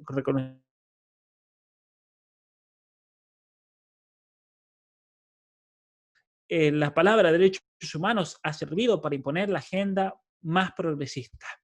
Siempre, siempre, siempre. Todo derechos humanos. En eso, sexto lugar. Séptimo lugar, enganchar las propuestas trans a otros temas menos controvertidos, o la propuesta LGBT o el caso del aborto, a un tema que nadie lo discuta. Por ejemplo, se están muriendo tantas mujeres, o hay tantos transexuales en la calle que se están prostituyendo. Entonces hay que hacer algo para evitar eso. Hay mujeres muriendo con abortos clandestinos. Entonces, en realidad nosotros lo que estamos haciendo es salvando vidas. Estamos salvando al pobre trans, estamos salvando la vida en la presentación.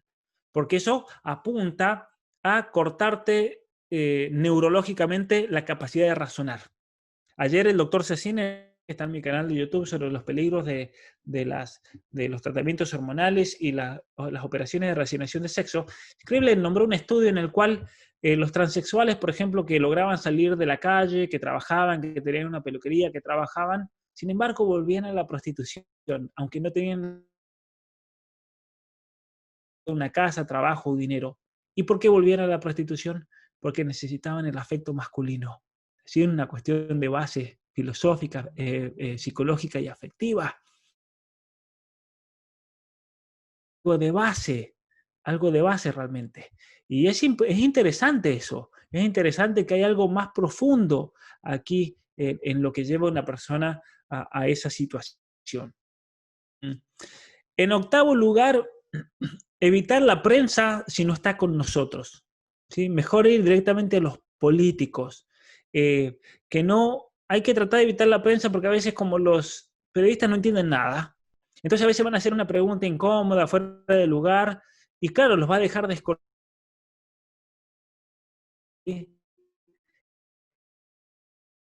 y, y manejada con nosotros con un libreto nuestro, pero si no a la prensa no hay que ir, para no quedar mal, para no quedar en evidencia. No vaya a ser que ellos pregunten qué pasa con los niños que se hormonizan, qué pasa con los niños que han muerto en Canadá, qué pasa con los 41% de transexuales que se suicidan, por ejemplo, y eso a qué se debe. En los países donde más se acepta, aquí en Canadá, yo creo que no hay país donde más se acepte la transexualidad y toda la ideología de género en el mundo como Canadá, y sin embargo los números de suicidios son altísimos.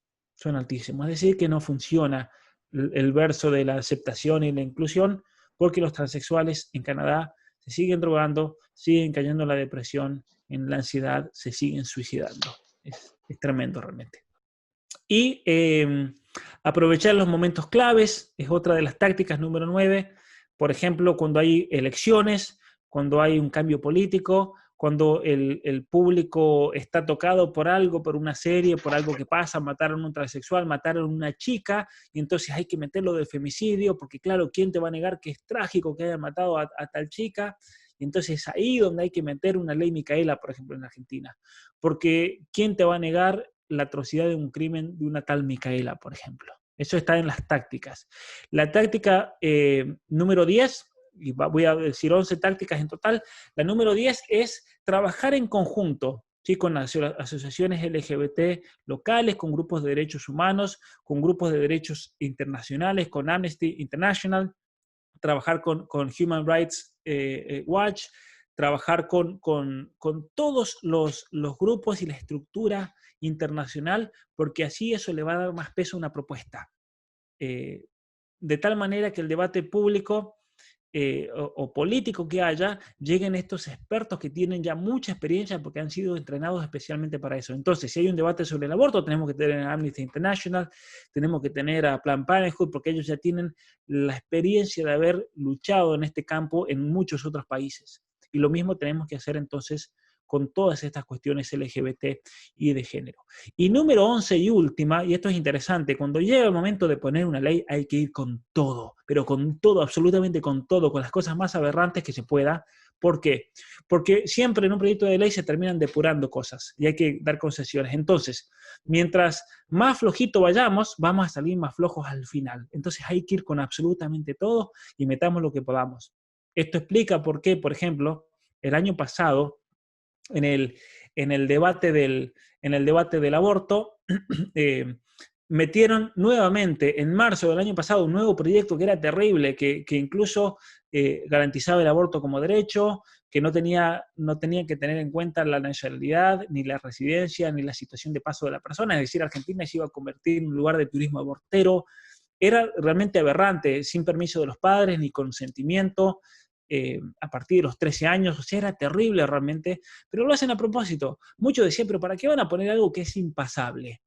Algo que no va a pasar, porque es la táctica, hay que ir con todo, y después logremos lo que podamos, ¿sí? Así que, muy bien, muchas gracias por la atención, muchas gracias por haberme invitado a hablar, muchas gracias a todos los que están escuchando, tanto en aquí en la sesión del seminario, como en YouTube, que lo tengo a la vez también, porque había muchísima gente que quería conectarse y tengo conectada más de 200 y algo de personas. Así que agradecerles. La sesión de YouTube la voy a terminar ahora. Entonces, gracias a todos por la atención. Los invito, como siempre, a seguirme en mi página web, suscribirse a mi canal de YouTube. Aquí, denle me gusta a este video. Los que están en la otra sesión del seminario, después si quieren venir a mi página y seguirme, yo les agradezco, porque ahí van a encontrar mucha información realmente. Y para los que preguntan sobre estas leyes canadienses y demás, lo van a encontrar en mi página web. Eso está todo ahí bien documentado con todos los links a los distintos decretos, las distintas leyes y las distintas sentencias judiciales al respecto. Si no, me pueden contactar también por la página y yo les indico dónde están. Así que bueno, muchas gracias a todos por la atención. Ha sido 1 hora y media intensa, pero espero que se haya aprovechado mucho y darles esta oportunidad también de formarse y demás. Muchas gracias. Muchas gracias, Pablo, a vos. La verdad que fue hermosa tu disertación, aprendimos un montón, al menos de mi parte sí. Y los chicos tienen unas poquitas preguntas para hacerte. ¿Tenés unos Sí, minutos? perfecto. Vamos. Bueno, arrancamos con la primera. Saludos Dice, a Tomás. Está fumando un pucho. No fumes que te hace mal, Tomás. bueno, la Vamos con la primera primera. dice, la semana pasada Miklos hacía mención de próximos experimentos en cerdos con órganos humanos. Dice, ¿qué opinás de esta mezcolanza? Y que de alguna manera es como si el hombre estuviera jugando a ser Dios. Sí, mira, es tremendo. Estoy escribiendo un libro de hace tiempo y he estado investigando muchísimo en cuestiones de genética, experimentos y demás. Una de las cosas que están haciendo ahora es, nosotros cuando somos concebidos, al momento de la concepción, tenemos células, una vez que se comienza la primera división celular, que se llama las células totipotentes. ¿Qué significa células totipotentes? Que esas células después se pueden desarrollar en cualquier organismo del cuerpo humano. Es impresionante, cualquiera. Y después de esas células, cuando comienza la división celular, hay otra serie de células que se llaman las pluripotentes. Pluripotentes significa que se pueden desarrollar en distintos organismos, pero no con la misma amplitud que las totipotentes. Entonces, por ejemplo, hay ciertas células que si yo logro sacar una de esas células, la puedo desarrollar en una oreja o en un riñón o en el corazón o lo demás. ¿Se entiende? Una de las cosas que están haciendo hoy en día, por ejemplo, es a una mujer le quitan un óvulo, le sacan el núcleo del óvulo y en el lugar del óvulo, el óvulo tiene algo muy especial que tiene la capacidad de la generación, le inyectan una célula de la piel para tratar de sacar, entonces crean una especie de embrión artificial para tratar de sacar esas células que son totipotentes, que pueden ser cualquier cosa. Y es ese tipo de células que las pueden desarrollar en órganos y los desarrollan en un cerdo o en otro animal. Eh, una cosa tremenda de todo esto es que muchas veces no se sabe cuál va a ser el resultado de todo eso. Por ejemplo, ¿cómo se hace para llegar al corazón de la célula, al núcleo? Se usan virus. Es un virus que se les quita la carga genética al virus, se la transfiere por la de una célula de la piel, por ejemplo, y el virus entonces infecta la otra célula y es ahí cuando se mezclan las dos cosas. Aquí en Canadá se están usando muchos virus. Usan virus a los cuales les quitan el núcleo, les ponen este tipo de células y te los envían a vos para que ese virus ataque, por ejemplo, el riñón o ataque algún órgano en el cual uno tiene una especie de dolencia y se quiera curar. Pero son experimentos muy complicados y todos los experimentos con las células madres que aprobó Obama en el año 2008 terminaron muy mal. Un amigo mío, médico especialista pediatra, él tuvo que tratar muchísimos niños con cáncer de cerebros que habían sido tratados por este tipo de tecnología. Y es realmente peligrosísimo lo que se está haciendo. Es peligrosísimo porque en definitiva se está experimentando con embriones muchas veces, se está experimentando con seres humanos, no hay ningún tipo de cuestionamiento ético al respecto, especialmente en Inglaterra, durante el gobierno de Obama se hicieron cosas terribles de las cuales nunca se habló, la cantidad de niños que se murieron en los Estados Unidos. Y realmente es un problema realmente. Por eso, ante el avance de la ciencia por sí misma no basta. Hace falta siempre de una discusión filosófica o ética. O sea, eso es lo que voy a decir al respecto. Acá pregunta, ¿qué opina de los liberales funcionales a la ideología de género? Que son realmente... Yo creo que ellos quieren ser consecuentes a sus principios porque eh, ellos caen en la trampa de que el bien máximo es la libertad del ser humano, pero no se dan cuenta que la libertad en realidad siempre está condicionada. Obviamente que es un bien enorme la libertad y hay que defenderla, pero es un bien que está condicionado por muchos factores, por factores de conocimiento, porque nosotros por el conocimiento es que descubrimos el bien, nos lleva a decir algo como verdadero y por lo tanto es una elección libre. Y es en razón a ese bien y es en razón a esa que nosotros decimos tengo el derecho a la libertad.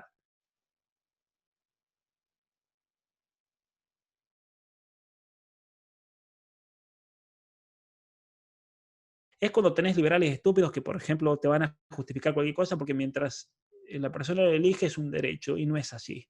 ¿Sí? El derecho tiene que tener una justificación también en la realidad del ser humano, en su naturaleza. Y por lo tanto, un liberal que es funcional a la ideología de género y es porque no entiende nada realmente de qué significa la libertad. Y que son funcionales y que existen, hay, lamentablemente no. Genial, sí, lastimosamente hay varios de estos. Pero bueno, la próxima pregunta que te quería hacer es sobre el movimiento MAP. Y preguntaron sobre este movimiento que comentaras un poco de lo que vos supieras y si puede llegar. Yo creo que está en Argentina, de hecho. Está en todos lados este movimiento. Lo que pasa que estos movimientos y estas redes de pedofilia lamentablemente se encuentran en todo el mundo. Están muy metidas dentro del ambiente gay. ¿Y a qué me refiero con esto? Que si una persona tiene atracción hacia el mismo sexo y practica la homosexualidad, por ejemplo, no se sigue que sea pedófilo. Pero el que es pedófilo sí practica la homosexualidad en general. ¿Sí? En general, los casos de pedofilia son de hombres con hombres, no de hombres con niñas, aunque sí existen los casos de abuso de niñas y demás, pero en general las redes de pedofilia son abusos a varones, abusos al mismo sexo y demás. ¿Por qué se da esto? Hay una cuestión psicológica. Aquí en Canadá hay un hospital, una cárcel, la cárcel de Brantford que se llama, en la cual ahí están la mayoría de todos los pedófilos y casos de abuso sexual de Canadá y demás. Y hay un médico que es un psiquiatra muy conocido, uno de los especialistas más grandes del mundo en la transexualidad, pero él también estudió mucho el tema de la pedofilia. Es tal vez el psiquiatra con más conocimiento al respecto. Él trabaja en esa cárcel tratando a pedófilos y demás. Y él me decía, hablando de este tema, es que en la mayoría de estos casos de pedófilos son personas que fueron abusadas sexualmente ellos mismos de niños y como nunca superaron ese trastorno, es parte de ese impulso y ese bronca y ese odio de tratar de abusar a otro niño. Y de hecho fue así. Yo una vuelta fui a la cárcel y hablando con un hombre, agarramos confianza y le empecé a preguntar por qué estaba en la cárcel y él me contó toda la historia. Una cosa interesante, que en la cárcel son todos inocentes, ¿no? Siempre. Uno va a la cárcel, son todos inocentes, en el lugar y el país que sea. Pero este hombre fue muy sincero y me dijo, yo abusé de un niño. Y yo le pregunté por qué abusaba de un niño, en qué pensaba en ese momento. Y él me dijo, yo estaba pensando en mi tío. Y yo lo estaba castigando a mi tío, en realidad.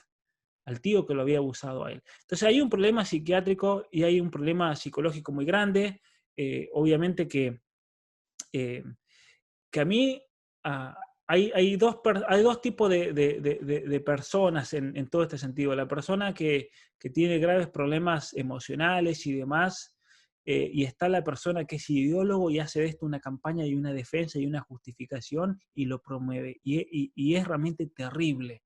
Es terrible. Aquí en Canadá tenemos al ministro de Salud, al ministro de Educación, perdón, de Ontario, que está en la cárcel.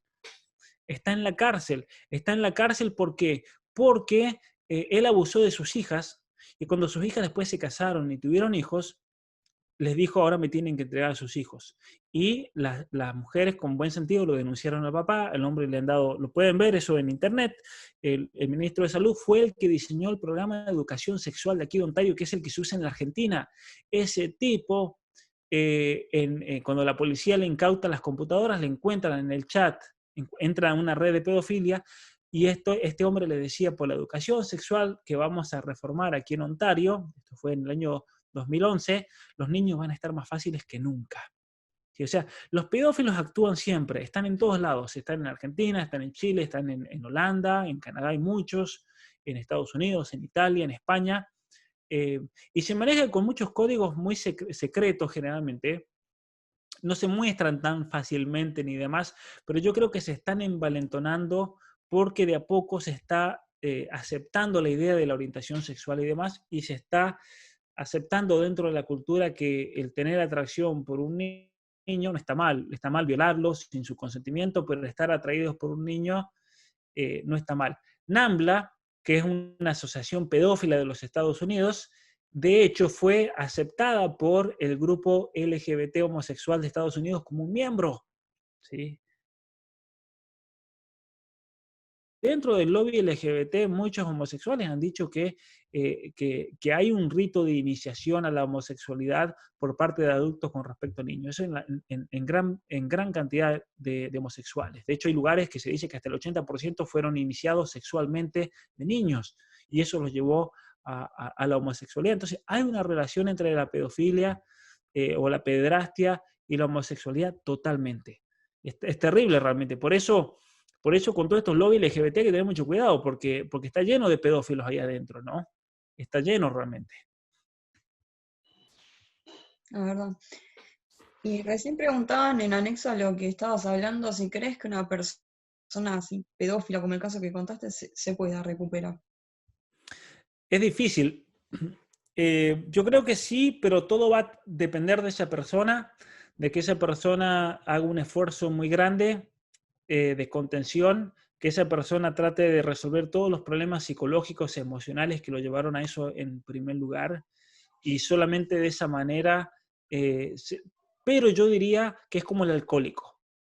El alcohólico que se recupera es una persona que nunca más en la vida va a poder estar enfrente de una botella de alcohol porque puede llegar a ser una tentación en cualquier momento. Es como el drogadicto que logra superar, pero sin embargo no puede ir a un boliche, no puede ir a un lugar donde haya droga porque eso va a ser una tentación muy grande. Un alcohólico que se ha recuperado nunca más va a poder entrar a un bar porque él sabe que si entra a un bar va a caer. Y lo mismo pasa con un pedófilo que supongamos que haya logrado vencer esos impulsos, no puede estar con niños, no puede trabajar con niños, no puede estar en un ambiente familiar sin incluso supervisión, porque eso es un peligro, eso es una realidad, no es cuestión de discriminación ni nada, es una realidad que es un peligro realmente para el entorno que lo rodea.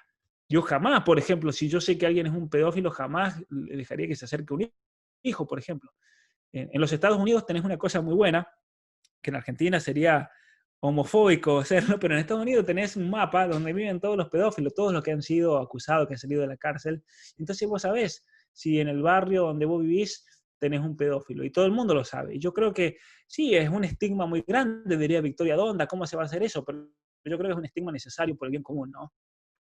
El revelar esas cosas, a ver dónde están todos aquellos que han sido acusados de abuso sexual, han estado en la cárcel y demás, para tener cuidado, me parece que es importante.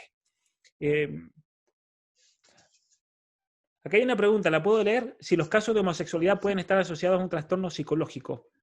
Ciertamente, no hay ninguna prueba de que es algo que se pueda dar de modo natural. Porque si fuese de modo natural tendría que ser por la constitución neurobiológica o genética de la persona. Y se han hecho estudios muy interesantes al respecto. Por ejemplo, cuando dos mellizos gemelos son concebidos, lo que ocurre es que el cigoto original se divide en dos cuando es una célula, y ahí salen los dos niños. Entonces tienen la misma carga genética, la misma estructura, por eso los gemelos son iguales, tienen absolutamente todo igual porque todos proceden de la misma célula original. ¿Y qué se hizo? En los Estados Unidos se buscó a todos los homosexuales gemelos. Es interesante el experimento que se hizo, porque ellos dijeron, a ver, si es algo genético, entonces los dos tienen que ser homosexuales porque está en los genes, y eso jamás se encontró, de hecho. Eso está más relacionado a cuestiones emocionales, a cuestiones de abuso sexual, a la falta del padre o a la percepción del abandono del propio padre que lleva a ese niño, por ejemplo, o ese joven a buscar ese afecto que nunca tuvo. Y muchas veces pasa que lo abusan, muchas veces pasa que si es un niño que está falto de afecto, un hombre se aprovecha de él y le dice no solamente le dice que no le cuente absolutamente a nadie, sino que también le dice, yo te abusé porque sos gay, y le hace creer que sos gay. De hecho, muchísimos homosexuales dicen, yo comencé con todo esto porque me hicieron creer que soy gay, y se autoconvencen realmente de que son gay. De hecho, el año pasado se hizo un estudio con 500.000 personas que experimentaban atracciones hacia el mismo sexo. Es el estudio más grande que se ha hecho en la historia, genético, y se descubrió que no existe el gen gay, que no existe ningún tipo de incluso condicionamiento genético que lleve a la persona a ser gay. ¿Qué diferencia se encontró entre personas que viven una vida heterosexual y una vida homosexual? No se encontró absolutamente ninguna desde el punto de vista genético. Nada. Nada de nada. Interesante esto que mencionabas, Pablo. Y la siguiente pregunta tiene que ver sobre el planteo de la genética que hiciste. ¿Dónde entra la psicología? O sea, ¿cuál crees que será el grado de influencia de la psicología a niveles neurobiológicos? Es mucho la influencia. Una de las cuestiones importantes hoy en día en la psicología es que siempre la psicología ha planteado cosas a manera, experimentos observacionales, a manera hipotética, pero hoy en día la psicología está tomando un grado de profundidad científico bastante interesante porque se está correlacionando con la neurobiología. Es decir, lo que se afirma desde el punto de vista psicológico sobre una actitud, sobre una conducta, sobre el modo de actuar, debe tener un fundamento también genético o neurobiológico para poder corroborarlo. ¿Se entiende? Entonces, por ejemplo, si decimos que existe la ansiedad, que existe la paciencia, que existe el, el, el, el hecho de ser justo, empático, demás, tiene que haber alguna manera de manifestarlo en las redes neuronales y en la estructura neurobiológica de la persona. Entonces, con la nueva tecnología se está haciendo muchísimo al respecto para demostrar que sí, que de hecho hay funciones cerebrales que están relacionadas con ciertas actitudes o conductas del ser humano. Y hoy en día me parece que no se puede estudiar psicología si no se estudia neurobiología. Porque si no va a ser una psicología muy suelta y muy propensa, lamentablemente, como pasa en las universidades, a la ideología. Va a ser propensa a propuestas ideológicas que a veces son realmente no tienen ningún sustento en en lo que se observa en la persona.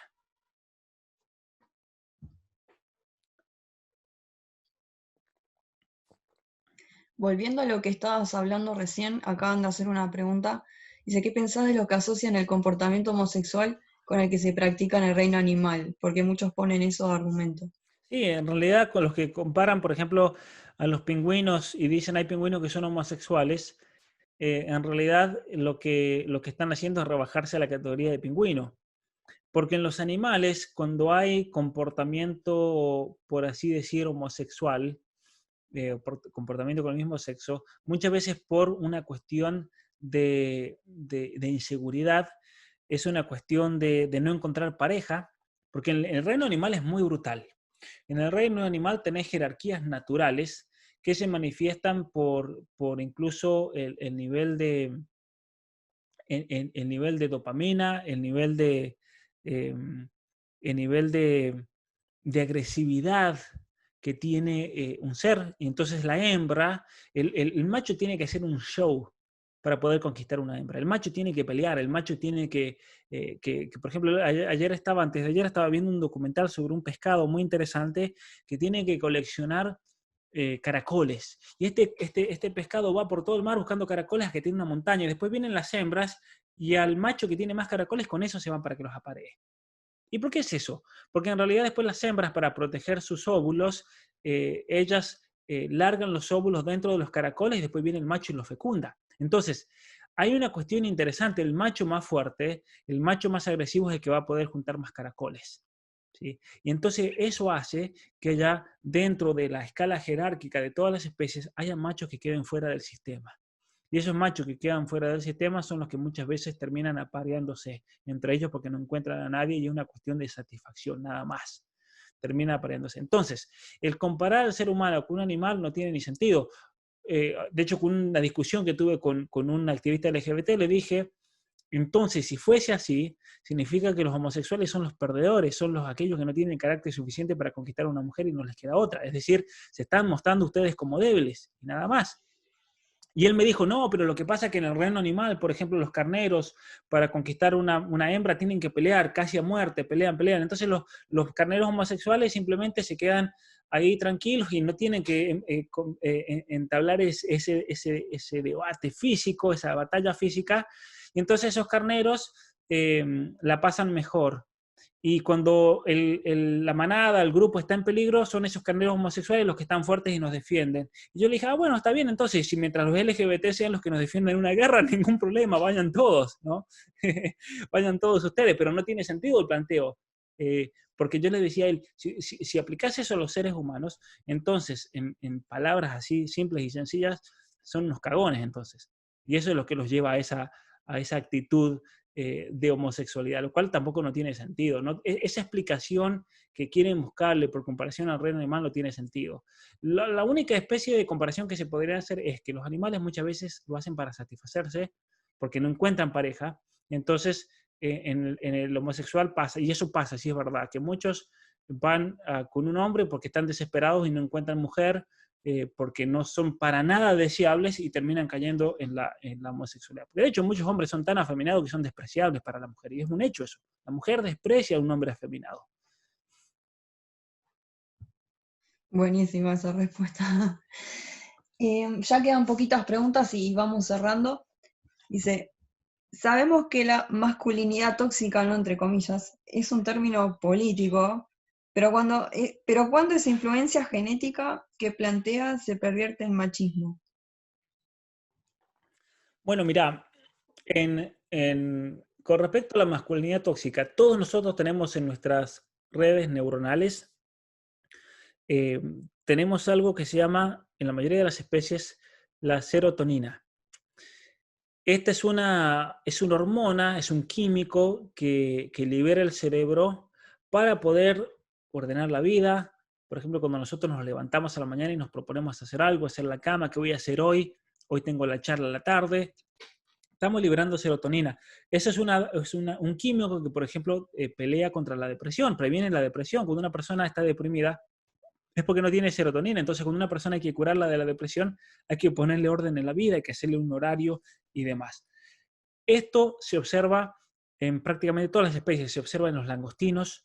Los langostinos, cuando comienzan a tener un orden jerárquico, liberan serotonina, los cangrejos, y es ese químico y esas reacciones químicas que están en nuestras estructuras neurobiológicas la que los lleva a ellos, a nosotros, a todos, a ser agresivos. Y es una agresividad que debe ser siempre, obviamente, canalizada. Como seres racionales tenemos que usar esa agresividad no para la violencia, sino para el estudio, para esforzarse, para ser mejor, para tratar de esforzarse en la vida, para luchar por la patria, para lo que sea, para conquistar una chica, para conquistar un varón, para ser alguien deseable por otra persona.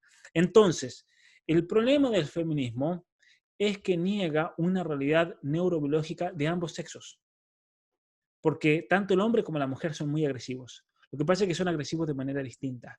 En el hombre esa agresividad muchas veces se manifiesta por la fuerza, pero en la mujer se manifiesta por la palabra. La mujer muchas veces hiere psicológicamente, la mujer puede torturar a un hombre psicológicamente y lo puede reventar y dejarlo como miserable, y eso pasa. Eso pasa. Por eso la violencia, como se dice, no tiene género. Hay mujeres que son muy violentas con sus hombres, pero son violentas con la palabra, y llega un momento que el hombre explota y el hombre va y le pega a la mujer y la mata o la golpea o lo que sea, y ¿quién es el violento? El hombre. Pero en realidad hubo violencia por los dos lados y muchas veces es la mujer la que comenzó. Entonces, hablar de masculinidad tóxica es negar la realidad neurobiológica tanto del hombre como de la mujer. Y aparte esa falsa creencia de que nosotros nacemos todos buenos y es la sociedad la que nos corrompe, es esa masculinidad tóxica, es ese mal ejemplo de nuestros padres, de nuestros abuelos, la que nos hace ser malos, ¿no? Nos hace ser ese macho que debe ser deconstruido, como dicen. Excelente. La anteúltima pregunta es, ¿qué importancia tiene estudiar el orden natural como fundamento de la dignidad de la persona humana y para dar respuesta a todos estos disparates de género?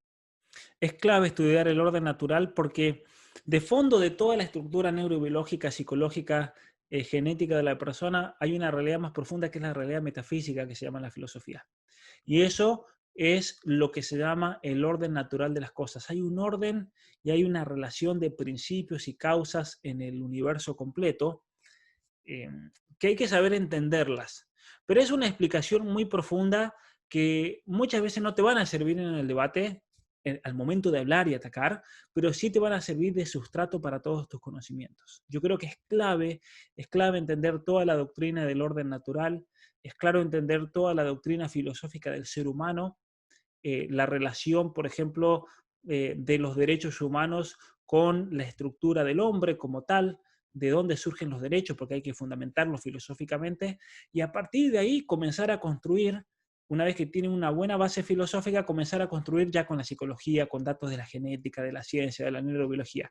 Porque en definitiva, cuando vayas a discutir con un progre, vas a usar esos debates, porque si empezás a hablar de filosofía, los progres no entienden nada. Entonces, al menos tirarle datos que lo vas a reventar. Pero si vos tenés un buen conocimiento de lo que es el ser humano y su estructura metafísica, desde el punto de vista filosóficamente hablando, eso te va a dar una ventaja tremenda, una ventaja cognitiva tremenda que yo te aseguro que al que vayas vas a ir como una planadora y lo vas a reventar, porque sabes quién es el ser humano y ellos no lo saben. De hecho, hablan de derechos, pero ni saben qué son los derechos, ni saben definirlos, ni saben cómo se justifican, ni nada. Eh, sí, es como esos casos que vas a la marcha y le preguntan a una chica qué es el patriarcado y empiezan a dar vueltas y ni saben lo que es el patriarcado contra el que luchan. Genial, Pablo. Bueno, la última, y a modo de cierre, es ¿cómo podemos dar batalla? Vos recién mencionabas cómo el progresismo se infiltra en distintas áreas, las estrategias que usan, y cómo crees que nosotros nos podemos preparar para esto, qué tácticas, qué consejos nos podés dar. Bueno, miren, lo primero es lo que están haciendo ahora, es formarse. Lean mucho, estudien. Cada uno de ustedes tiene dones personales, que no son los mismos. Y entonces hay muchos de ustedes que van a dar conferencias, van a hablar como hago yo. Hay muchos de ustedes que se van a meter en la política, tal vez todos. Hay muchos de ustedes que van a estar en un trabajo, van a estar enseñando, van a estar en una escuela, en el ambiente que sean. Eso es algo que lo tienen que discernir cada uno de ustedes, saber en el ambiente en donde yo estoy. No planeen tanto a futuro, si bien está bien planear, pero no idealicen tanto porque si no siempre patean la pelota para adelante y después uno no termina haciendo nada. Vean en el aquí ahora, a ver yo vivo en tal lugar, en tal familia, en tal casa, a ver qué es lo que puedo hacer para esta batalla cultural. Y ahí se les van a empezar a abrir un montón de puertas e ideas de cómo luchar, porque el que no lucha en el propio entorno, en la propia familia, con sus amigos y demás, es imposible que después pretenda cambiar la Argentina, ¿no? Entonces hay que ser realista en el sentido de comenzar en el aquí y ahora en mi propia condición, en mi situación social, en mi situación como estudiante, como trabajador, cómo puedo comenzar a influir en el entorno. Y yo les aconsejo que siempre de fondo estudien mucho, porque si ustedes estudian van a tener de qué hablar y cómo convencer. Y no tengan miedo de que muchas cosas no la van a saber, porque eso también me pasa a mí, me pasaba y me sigue pasando. Hay temas tal vez que no los conocen bien, no importa. Y si van a una batalla y podrían haber dicho algo mejor, no importa, vuelvan y comiencen a profundizar y comiencen a pensar ese tema y cómo lo diría y vean videos y lean mucho. Yo les aconsejo eso, que lean mucho, que se formen y especialmente que aprendan a pensar, que es lo importante aquí. Bueno, muchísimas gracias, Pablo. Gracias por donarnos 2 horas de tu tiempo. Gracias por todo por todo el conocimiento que nos transferiste. Estamos muy contentos de parte de la juventud del Partido Demócrata. Te agradecemos de corazón. Muchos de nosotros te seguimos, te apoyamos, contás con nuestro apoyo, Pablo. Y la verdad que es un honor tenerte porque nos parece excelente, de verdad te digo, el trabajo que haces. Gracias a todos los que estuvieron presentes porque hicieron la reunión posible, estuvieron con los micrófonos apagados y demás. Así que nada, muchísimas gracias, gracias a los chicos de Cruz del Sur por el soporte técnico. Y eso, muchísimas gracias por sobre todo a vos, Pablo, y te alentamos a seguir en esto porque la verdad que sos de influencia para nosotros. Sí, muchísimas gracias, un saludo enorme. Bueno, a todos ustedes, a Tomás lo conozco personalmente, capaz que conozco a alguno más, así que agradecerles de estar aquí, segundo, los que organizaron, gracias enormes. Sepan que cuenten conmigo para lo que sea, para lo que necesiten, alguna charla, conferencia. Obviamente que tienen mi página web donde van a encontrar muchos artículos sobre el tema. Si quieren seguirme en las redes sociales, en mi canal de YouTube tengo varios cursos y hay varios cursos que voy a estar ofreciendo. Siempre ofrezco mis cursos de modo gratuito para que los puedan hacer todos. Así que bueno, gracias y cuenten conmigo. Felicitarlos también por el trabajo que están haciendo. Denle para adelante y sepan una cosa, miren. Mucha gente está desilusionada o desesperanzada en Argentina, en Latinoamérica en general, porque esto es un monstruo. Pero yo les voy a decir algo, la batalla está ganada, solamente tenemos que pelearla, ya está, es lo que queda. Pero esta batalla la vamos a ganar, eso lo sabemos seguro. Gracias, muchísimas gracias, Pablo. Chao, Un chao. saludo para todos, que terminen bien la noche. Muchas gracias. Gracias.